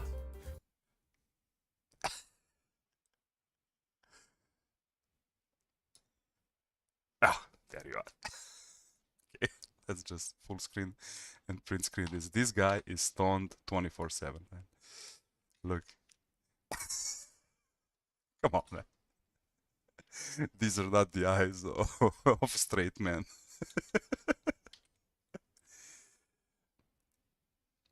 He really is a great guy. He's not from USA. I think he's European or something. And he's really prominent in the industry.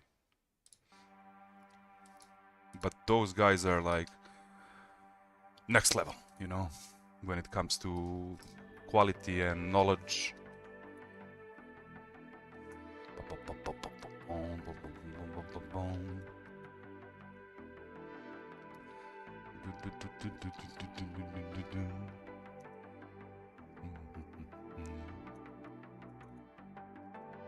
Okay. So if this goes beneath,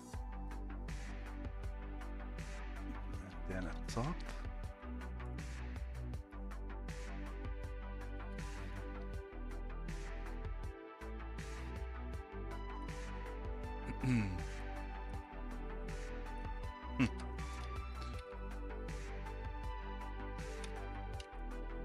I need to make one diagonal, yeah, like this.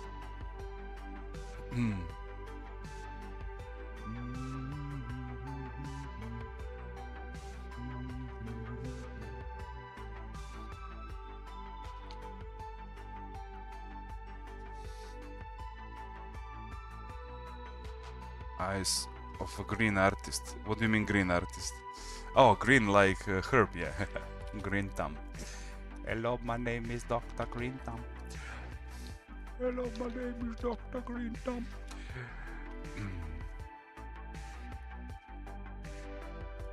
Since my son came to this world, I stopped using, you know, Mary Jane, but I really love to paint when I'm on it, you know. It just gives you that edge and that abnormal clarity when it comes to art. At least it worked like that for me.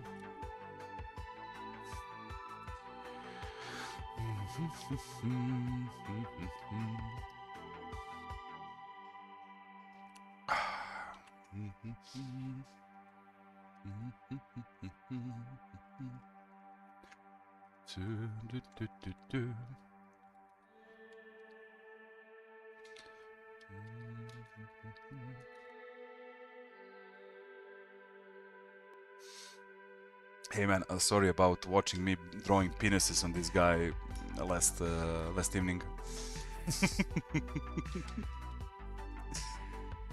I don't know how I even managed to do like almost 2 hours of stream. I really don't know.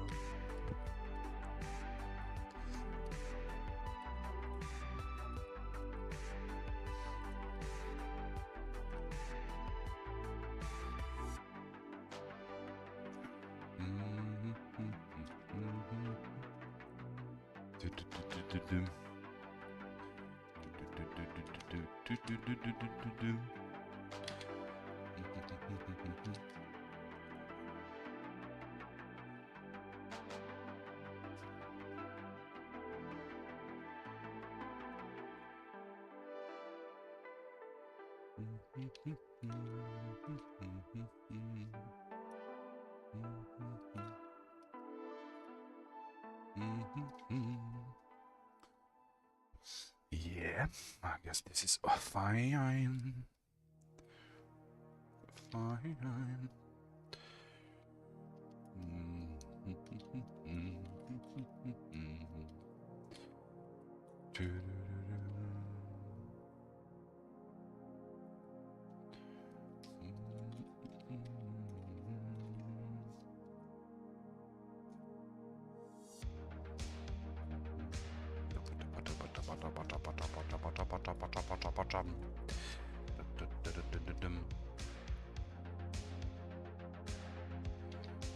If music is too loud compared to my voice, feel free to comment.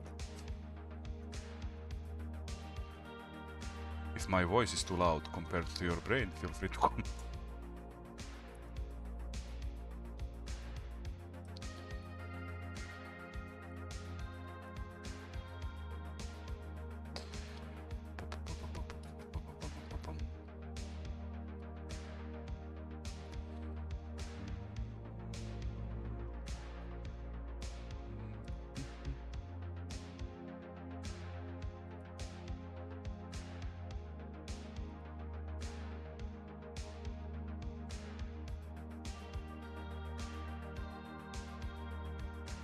Music is okay, your voice is perfect. El perfecto, thank you, man, thank you.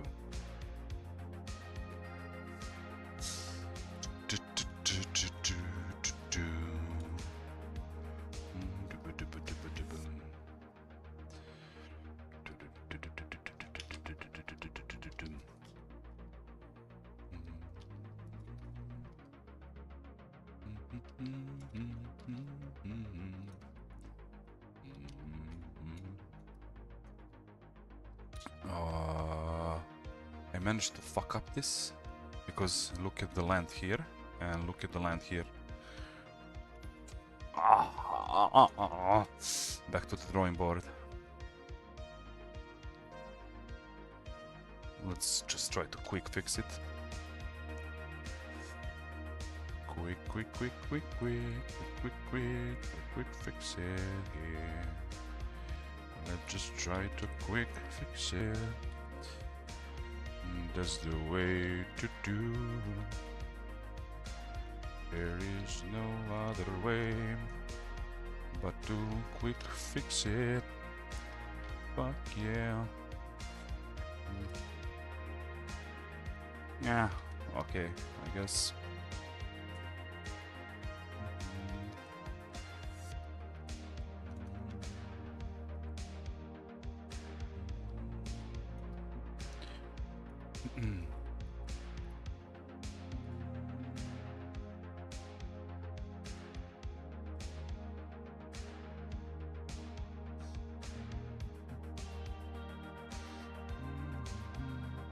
Preso despo, huh?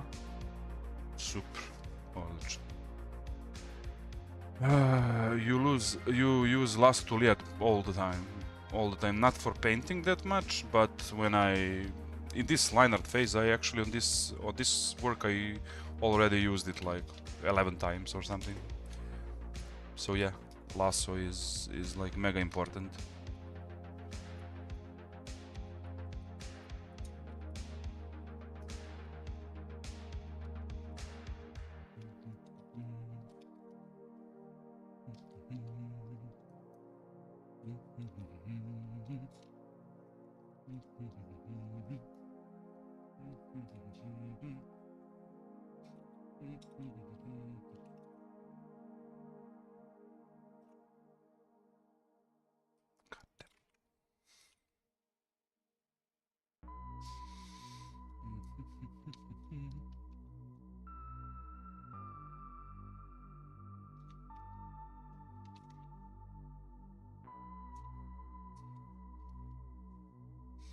You tried Mark Burnett free brushes? No, I didn't.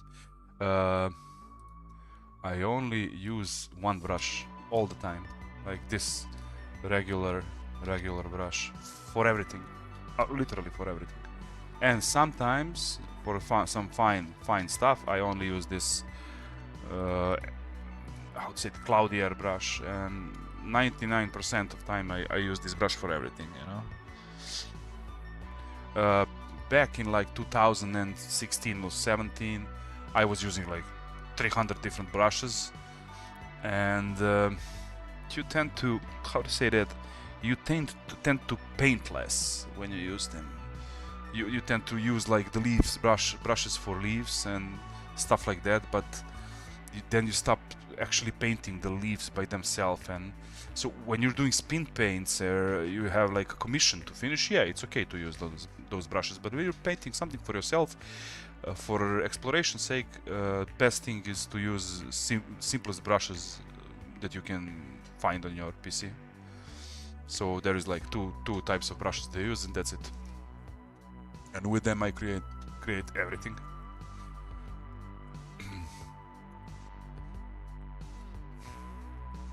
I'm not saying that's the good way to go, that's just the way I like to go.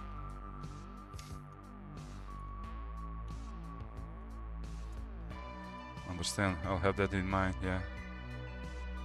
Because brushes tend to make you lazy and tend to make you think less and explore actually your brushes indicate art style already when you have like shit ton of them. But when you're using one brush, you lean more towards illustration, therefore you actually express your own style in a concrete way, how to say. I don't know if this helps at all, but time-wise, it's logical to use more brushes when you're doing like concept art or something for commission or freelance or studio or whatever. I mean, people are like, yeah, but it's much easier. Yeah, well, do the AI art then if it's easier. Well, it's not the point if it's easier or not. It's a process. You know, embrace the process. That's why I don't like to call us artists, if you understand me, because we're not artists, we're just people who know how to draw stuff, you know. Artist is a completely different category, if you ask me. It is a person that raises up above himself and above his worldly means in order to put something more meaningful than himself and his ego into ether. Artist is always above his own self, how to say, and it's hard to be a true artist in this modern world because you need to eat and pay the bills. But some people that I know from my personal life actually trade that perks for being an actual artist, and they suffer in process, yet somehow they're happy because they do their own thing. But hey, everything has sacrifice.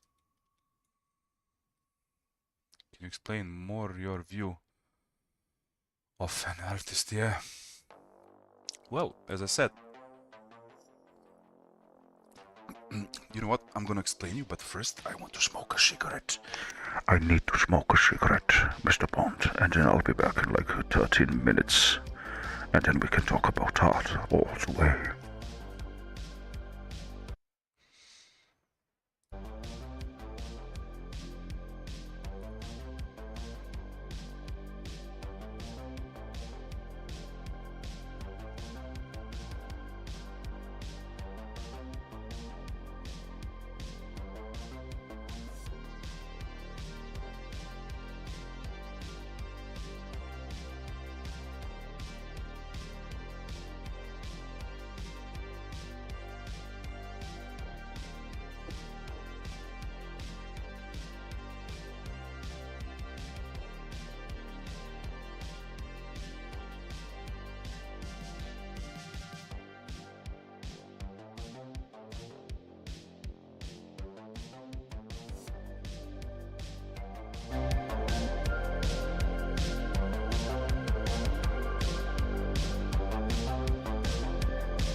Oh, I'm back. Where was I? Ah, so yeah, we were talking about art and artists. Well, professionally, I may call myself an artist, but I think in this modern age we use that term lightly, you know. In this modern age, industry took that calling and made some kind of profession out of it. You know, we are nothing but the workers for the industry in this day. Back a few centuries ago, artists were... Everybody's an artist today, yeah. Yeah, back in a few centuries ago, artists were the people that actually inspired and pulled entire societies towards divine visions, how to say that. No matter the path they took, is it a musician, composer, painter, engineer, it doesn't matter. Also, artists were the jack of all trades back then, you know, like Michelangelo, Leonardo, and other guys. They were not just great painters. They actually were great observers, creative people that put their thoughts into other spheres, not just conventional art itself, you know. So today, that calling is completely different. Unfortunately, it's simple profession, nothing else. Some guy comes and throws the money at you and says, "Paint me, I don't know, 500 sex dolls," and you do that.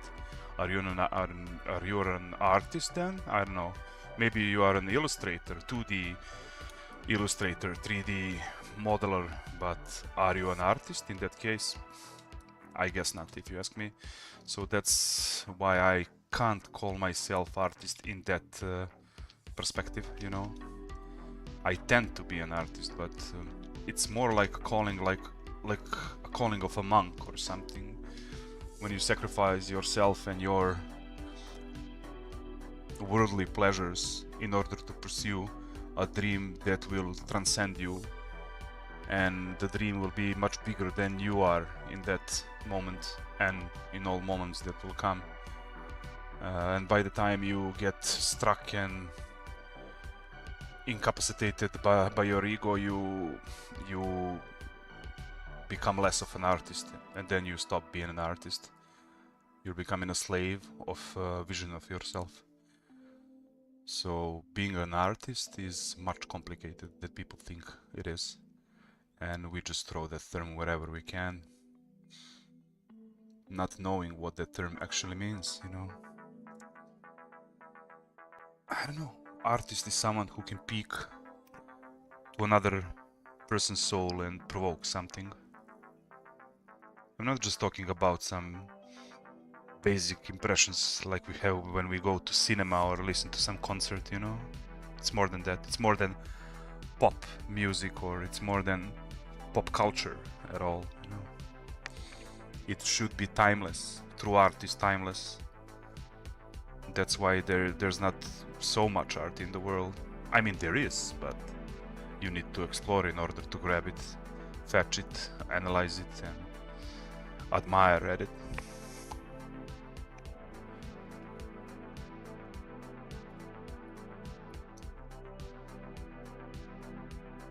Therefore, AI art is sacrilege, you know. You should add philosophy to the stream. I really like this. Yeah. I agree, not just creating an image, but multiple emotions. Yeah. I mean, it's not just an emotion, it's more than human. Human are tied to emotions. Being more than human is stepping away from the emotion and look at things with a more broad perspective of with an not just intellectual point of view, but also moral and ethics and divine point of view, you know. It's hard to be an artist. Okay, time for more feedback. Oh, nice. Let me see. Art feedback. Come on, bring it over.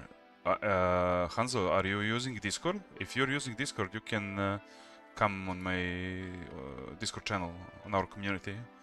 There we tend to do almost nothing from time to time, but here and there is some action going on. Okay, Philip, I'm waiting.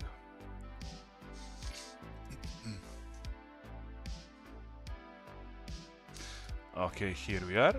Just give me a sec. One sec. Oh, much better. You managed to lower this hat. Sorry, I don't use it. Yeah, no. It doesn't matter, man. So I redrew the hat without reference. I mean, I had The one before. Yeah. So yeah, now head is much better because it looks like it stands on the snake's head, unlike the other time, which is much better. Broom is awesome, and there's nothing I can tell you about that. You remember the night before when Hanzo was telling us about what is small, medium, large theory? You can actually apply that to this part. You know, you can add one to be smaller, one to be medium, and for example this one to be bigger. Therefore things look more natural when you actually step away from the repetition. But you got lazy. Hey, this is not work, this is something you should enjoy, you know. It doesn't matter, just it's good, man. I really like this snake. I also like this broom. It's perfect, man. It's perfect, you know. But hey, man, why did you? Oh my God, Felipe, what's wrong with you? Why did you? Oh, what did you do here? Why did you? What did you draw here, Felipe? No, what? Oh my God, why did you do this on your snake, Felipe? What's wrong with you, Felipe? Oh my goodness. Perfect, man. This is uncanny for me, totally, because it looks like the style of this looks totally different than the rest of the snake. So there is something you need to work it on there, you know. It's that just strange. I like the belt buckle, you know, solution early on, but hey, that's just me talking, and it's perfect. Snake is perfect. The snake has. I think that snake are also having nostrils. Let me see. Images. Yeah, they have nostrils, Felipe. You need to add a nostril. You look. See this? A nostril. You just add it, like I don't know, a little nostril here. I couldn't. How come, Felipe? How come you couldn't? Yeah, man. Yeah, it is cool. Good job, man. Good job. I really like it. Really do. Remember the theory? Big, small, medium.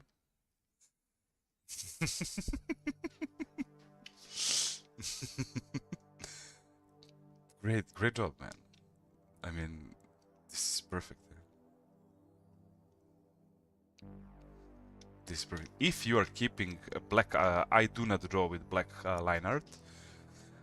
If you're keeping black line art, you should work on the line art, how to say, the thickness, you know. Some parts should be more thick if you're keeping the black line art. If you do not keep the black line art, it can stay like this, you know. So I don't know. But it's really, these are like, this feedback shit is like not that much important that I'm giving you, but I have nothing else to tell you, man. It's perfect. It's really good. Good job, Felipe. Good job. Proud of you.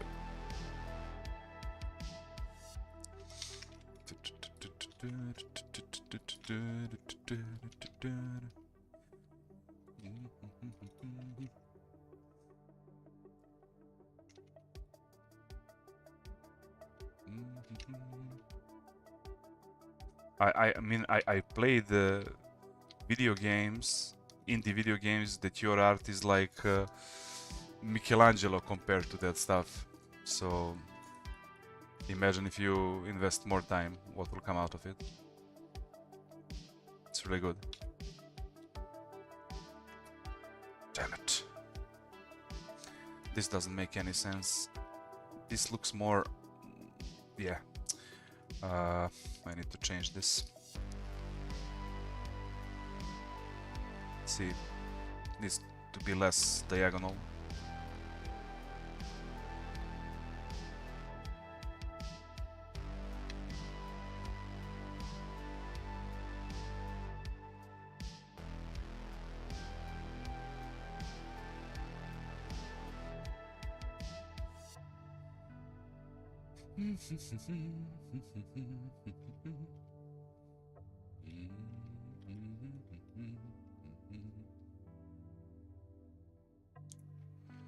What do we have here? Let me see.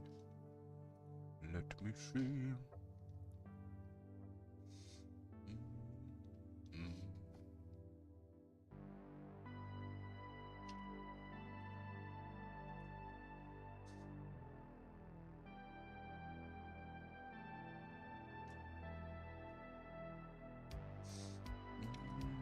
Oh, I'm so stupid, man. I did the opposite stuff here.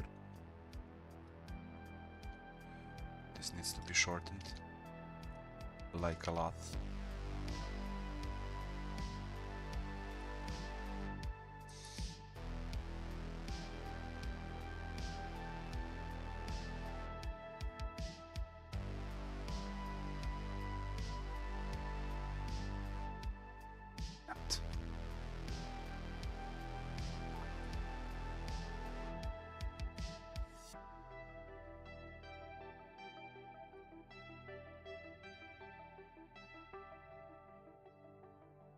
So this space is so small, but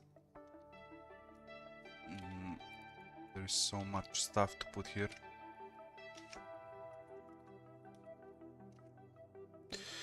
Your insights are extremely helpful because obviously you see what I don't, and when you point out, I'm like, ooh, that's cool. Now I'm going to add that to my drawing library skills. Yeah, add that to your drawing library skills, Felipe. You know what you should add to your drawing library skills? Information for Dennis that he is a girl. What's Dennis doing, man? I didn't see him coming here like for a year or something.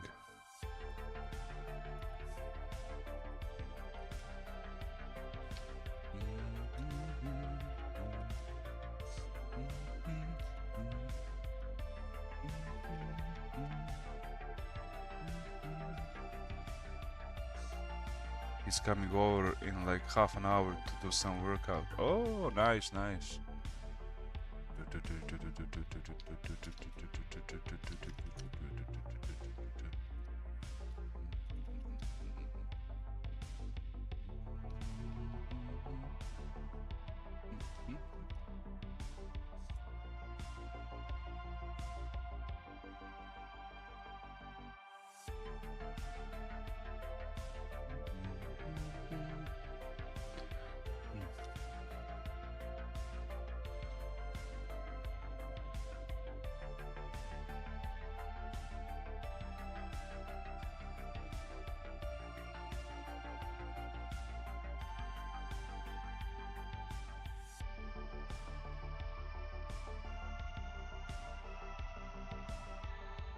Yeah, welcome back, Hanzo. Welcome back, my friend. Phone died. Oh. Did you resurrect him?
Sto budi, šta? No prespavac.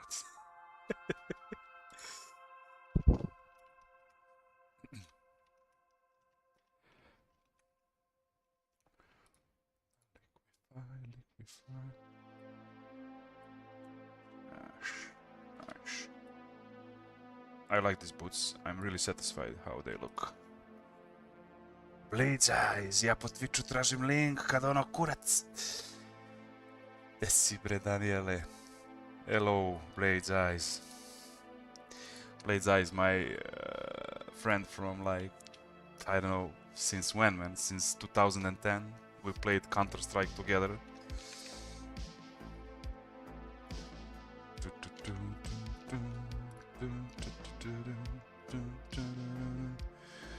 During the war, when we were liberating Serbia from the Nazi Germans.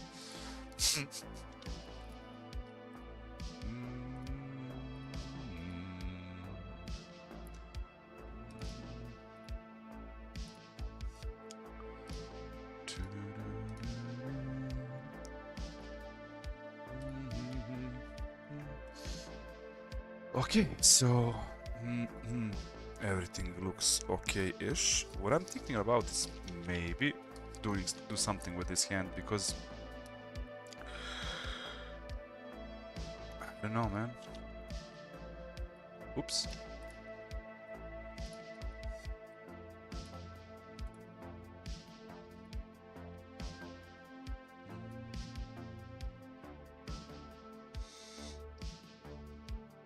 Oh, thanks man, thanks man.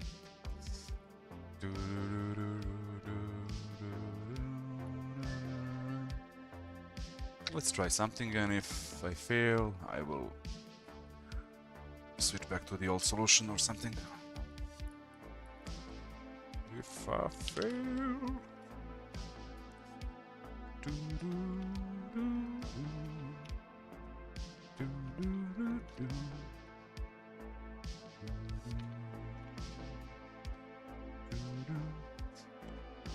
Also, gonna delete this old hand from the sketch and actually sketch something else here to see how we're gonna go about this.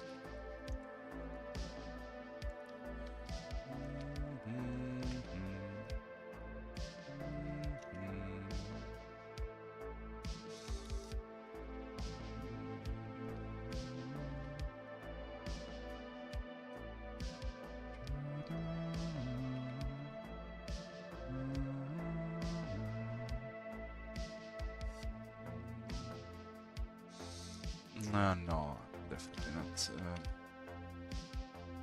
Think about it.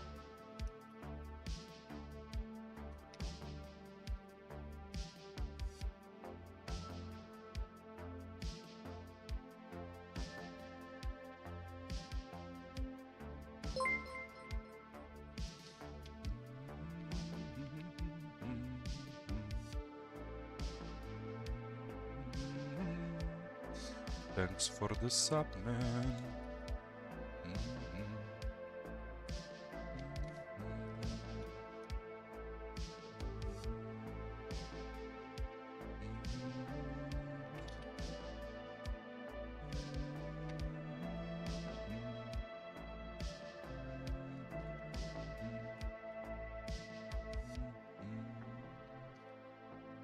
I mean, I know this looks weird to you, but I'm actually adding some points for myself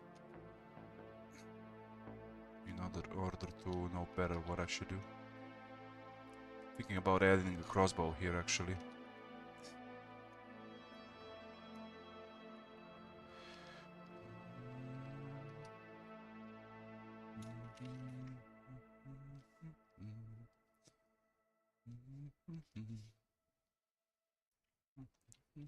Is it too much?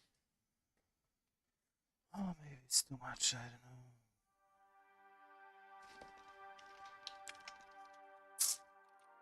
I really don't know.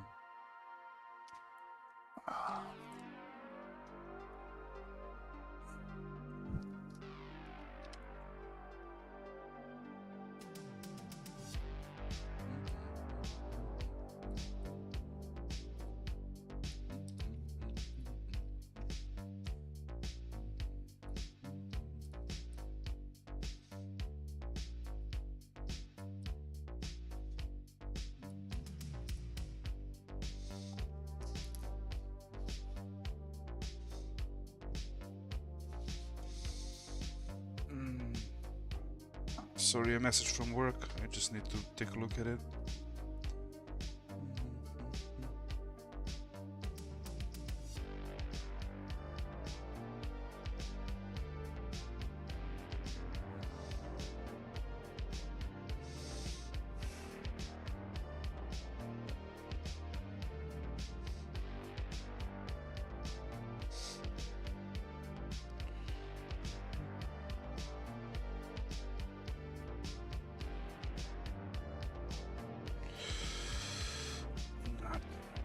One second, I need to give a feedback on something.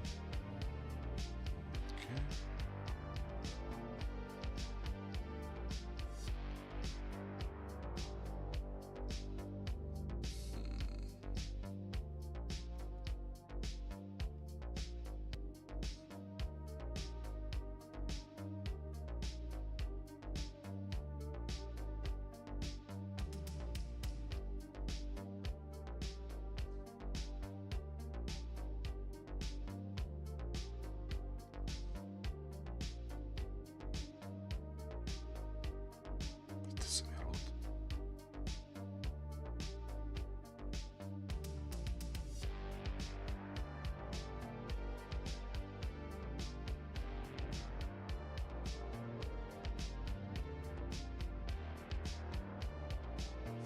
Okay, I'm back. Sorry for that, I needed to answer this. Have you tried just looking the silhouette? No. We can do that. But I don't have a... One second.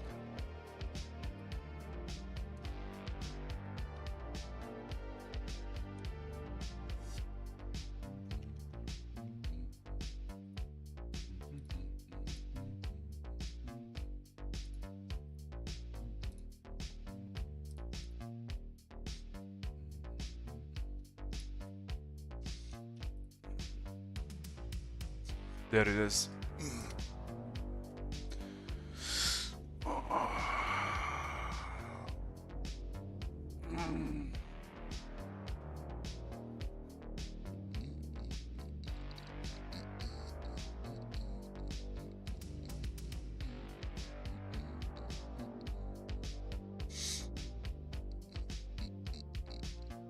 Do you know how much info I got from this? None. I used silhouette in the early on sketches, later not that much, because details are starting to be added. That's why you have like this, see, like this stuff that can't actually tell you anything specific. But when you do rough sketches, like I did for the first iteration, let me show you. I think you were there watching it.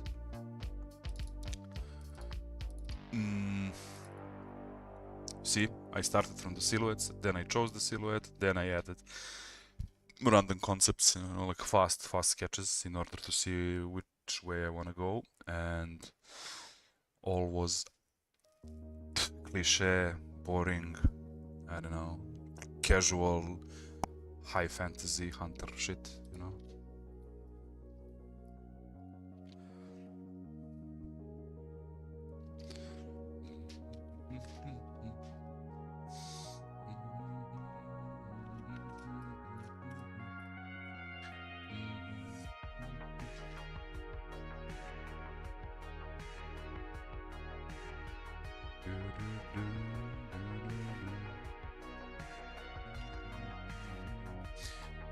As a concept artist, I had to do when I was drawing in a studio.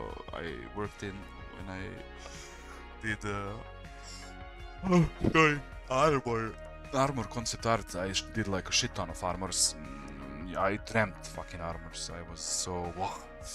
So I actually first step was to for each armor before I start drawing it, we chose like theme, and then when we chose theme, I had to do like 600 silhouettes, and after that we would pick one silhouette, and then we do like 100 rough iterations, and then lead artist was about to pick some of them so that we can continue. And pipeline worked like that, but it's if you ask me, it's just takes the energy out of the artists in order to focus on what's important, and that's on what that's like costume design, which can be picked out of 5, you know, sketches. You don't need to do like 500 of them. That's stupid. And often somebody else would came and said, "Oh, I like this better. Oh, I like this better. I like," and then chaos will start, you know. So not all studios, not all. There is actually a few studios that work that way, and they work fast and successful. Have you done art for any other games? Yes, yes. I've done concept art for a game that is actually the last that I did was for War Eden game, and it's a 3D game, but I did concept art for it, for armors, weapons, and buildings, and bunch of other stuff. I think there is even a site here. Let me see. And I worked there for like a year, and then I went back to freelance because I preferred it. Yeah, this is some kind of WoW-like NFT project or something. AA project here. I'll put in the... And there is a bunch of other games that are not public that I can't share any stuff. I can't even put them on my portfolio until they are officially released. That's what I hate about it.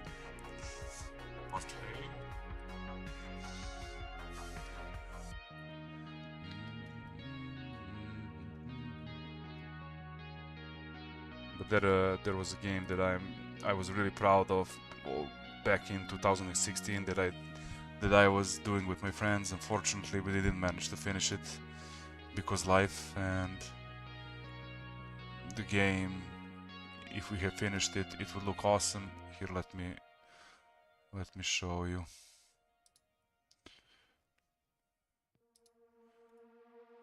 I didn't know how to draw that efficiently back then, but I did it with so much love and care that even today it looks pretty okay-ish. See, this is how the game should look when you play it, and it looks really, really awesome, you know. It's some kind of fantasy adventure, how to say, you know. You actually play with this guy Jean. He mastered magic, you know, and other stuff. But unfortunately, we didn't finish it. So here are a few assets from the game, you know. By the way, I did like a bunch of animations for this. Those are brothers. John that you are playing with is, yeah, thank you. Yeah, is a younger brother, and his Valeric, I think, was the name of his older brother. So I did like all animations for them, you know, like coming from like idle states, walking up, down, left, right, diagonal, resting, sitting, pointing, kneeling, you know, any animation you can think of for this kind of game. And unfortunately we didn't finish. So my drawing skills were like, I don't know, double bad than they are today, and I managed to pull this out just because of pure love, you know. But at doing this game I actually defined my art style, you know.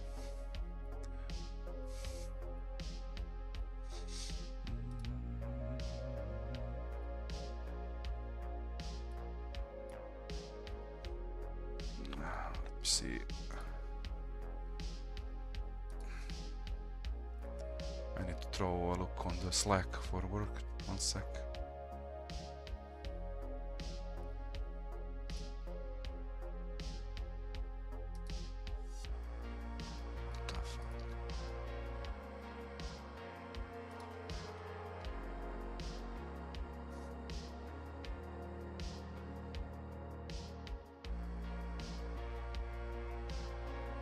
Okay. Where was I? Yeah. You know what? I need to smoke 1 cigarette. Then I'll be back. Okay, my computer just died. Yeah. It was just a hiccup. He didn't die, which is good. Be back.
Oh boy, am I talking. Oh boy, did I talk. Dude, thank you for that comment. So yeah, I actually tried to tell you that, but I failed to. I wanna remove that crossbow. I don't like that idea at all. So just gonna leave him with some gesture at the end.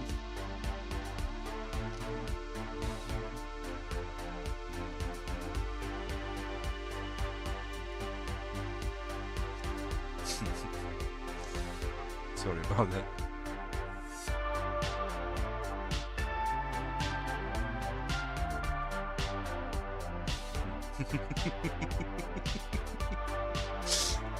Yeah, man, just me being retarded.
Just think about this.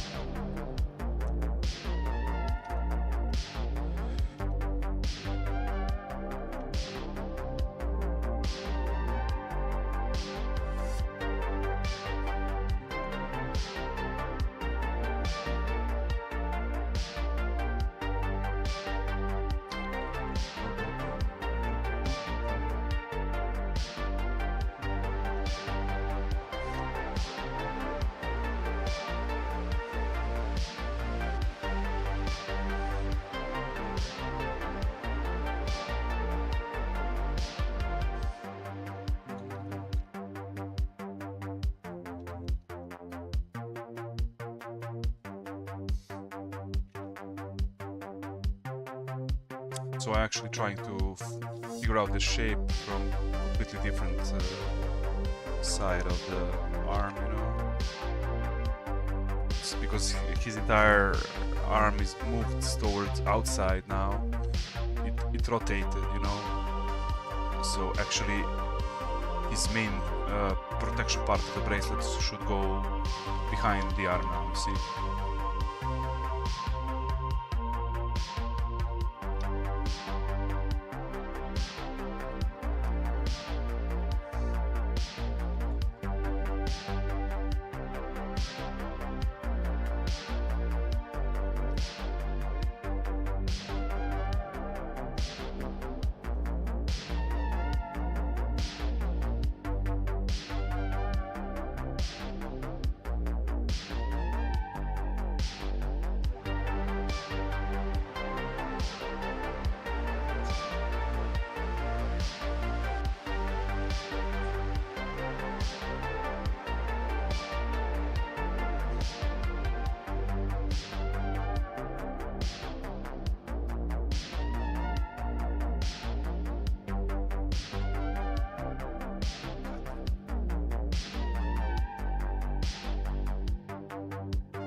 that's what you get when you complicate the idea over here, and now when you need to show it from another direction or rotation, that's when you get confused all of a sudden.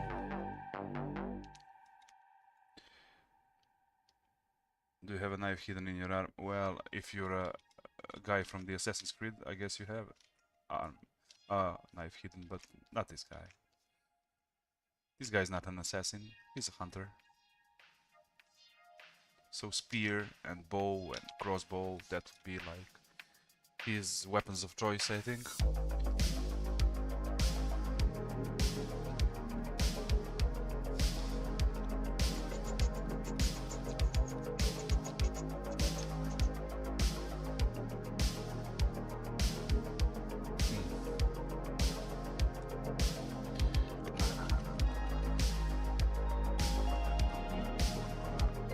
Take care of that later on.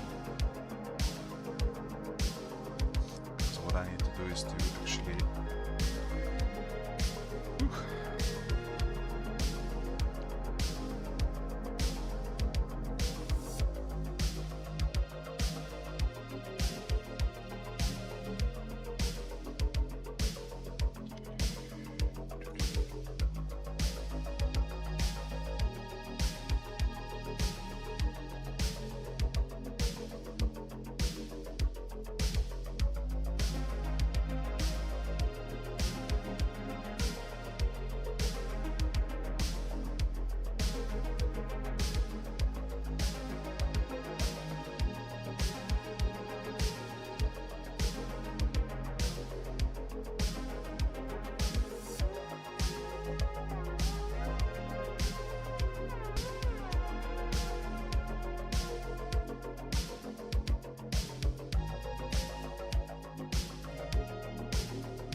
makes sense.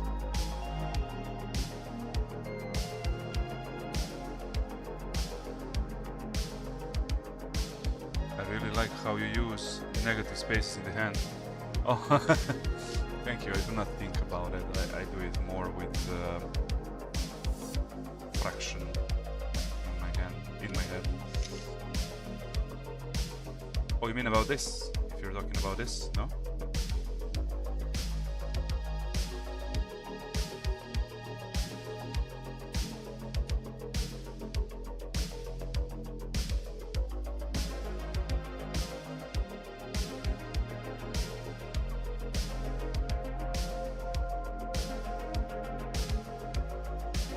Yeah. And all the hand. Oh.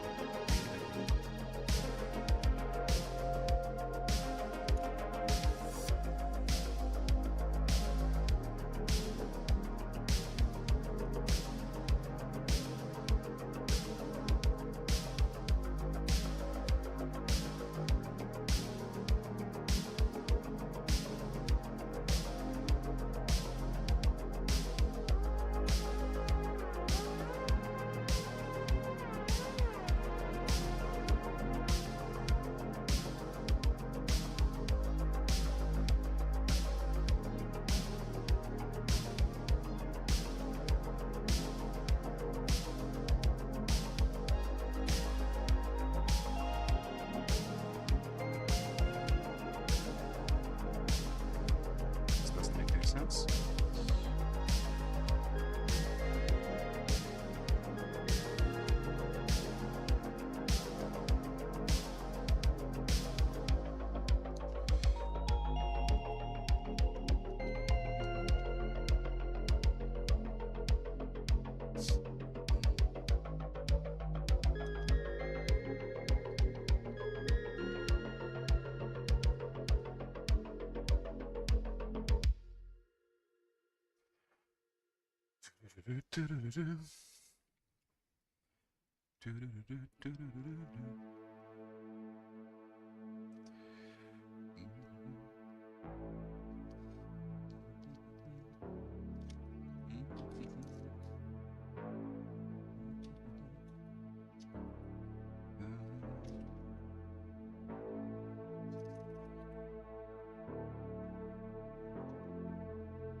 Nah.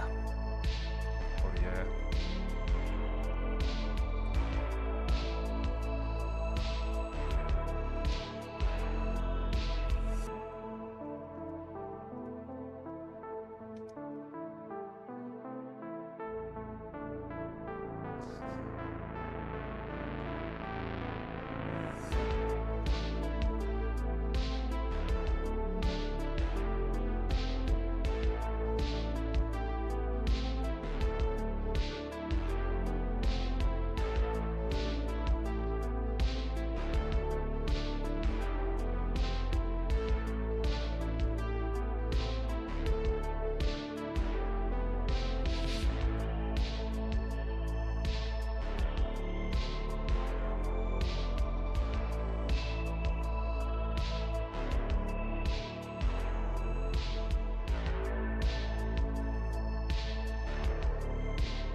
How do you construct the body?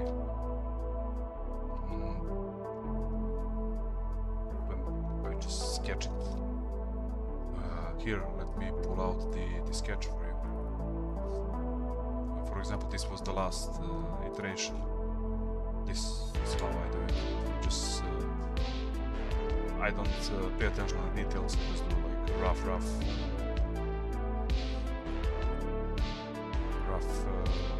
lines.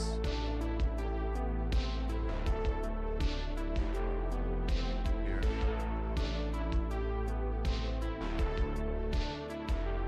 There you go. Back in the days, I was like doing, the proportion stuff, like adding, this goes how many times here and this goes, but I don't do that. At some point, you just stop doing that. You have it somewhere deep in your subconscious brain.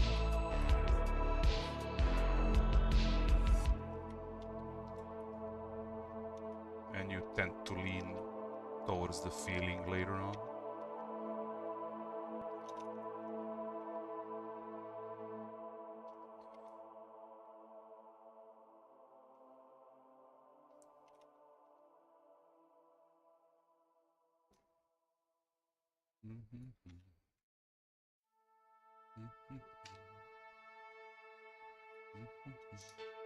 Liquefied. You can't see liquefy tool because this is window share, how to say.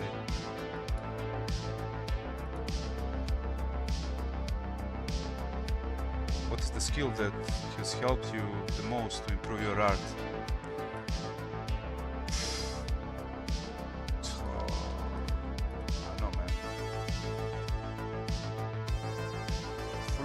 Repetition, mostly. Just work.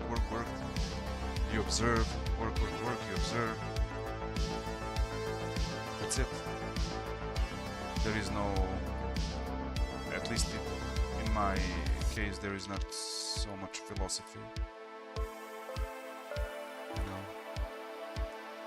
Draw Antonio, just draw. Yeah, definitely. This finger is retarded. It can't look that way. Doesn't make any sense. So, see, already it makes sense. I was about to say, yeah, man.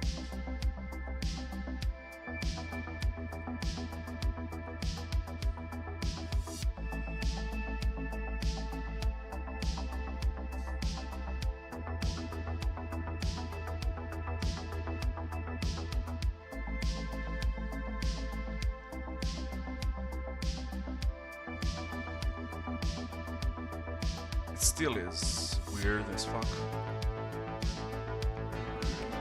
Also, it's small, I think. Let me see.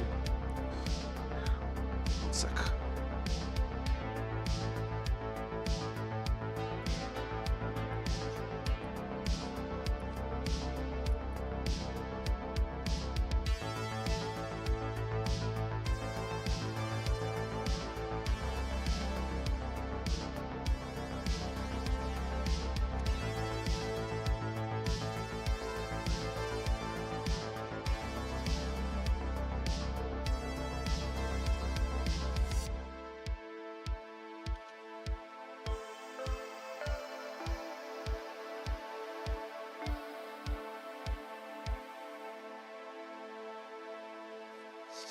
Ah, damn it.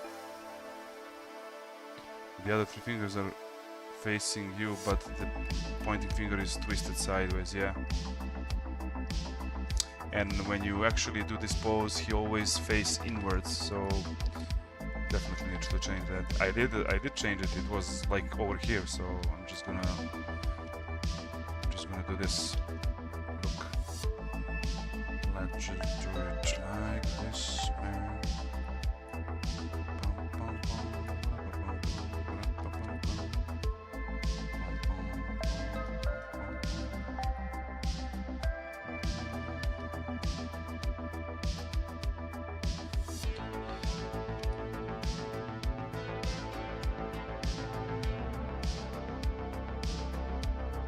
It's still weird.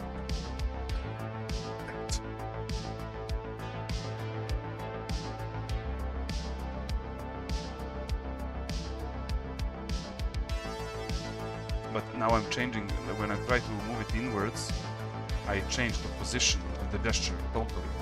So no. Oh, but it looks so weird.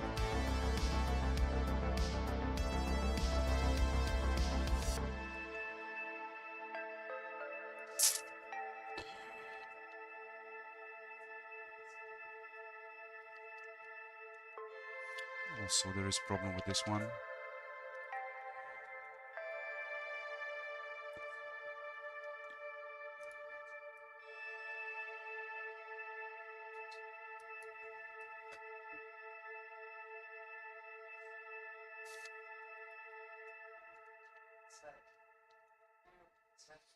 Maybe it has only 4 fingers. Yeah.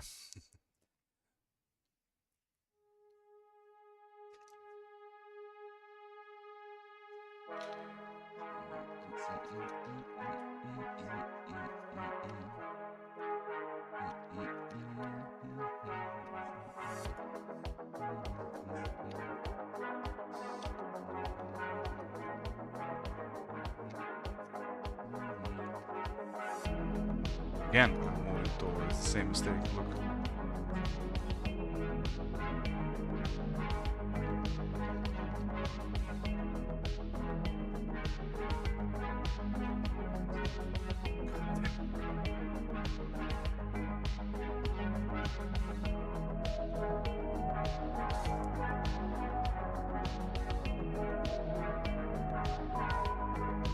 Everything looks weird to me now.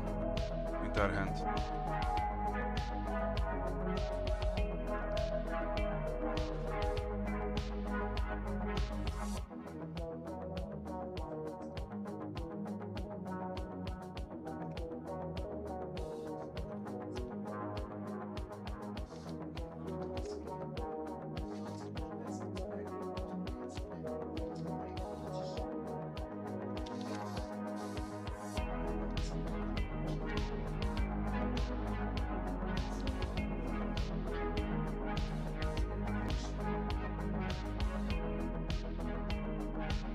Oh, okay, guys, I think I'm done for today. My boy, he wakes up now and he will play his magical instruments, and while he plays his magical instruments, my head just plays magical anxieties. So this is the part when I stop, and I'm gonna finish it either via my own or either on the next stream. Anyway, thank you all for watching and love you all. Bye bye.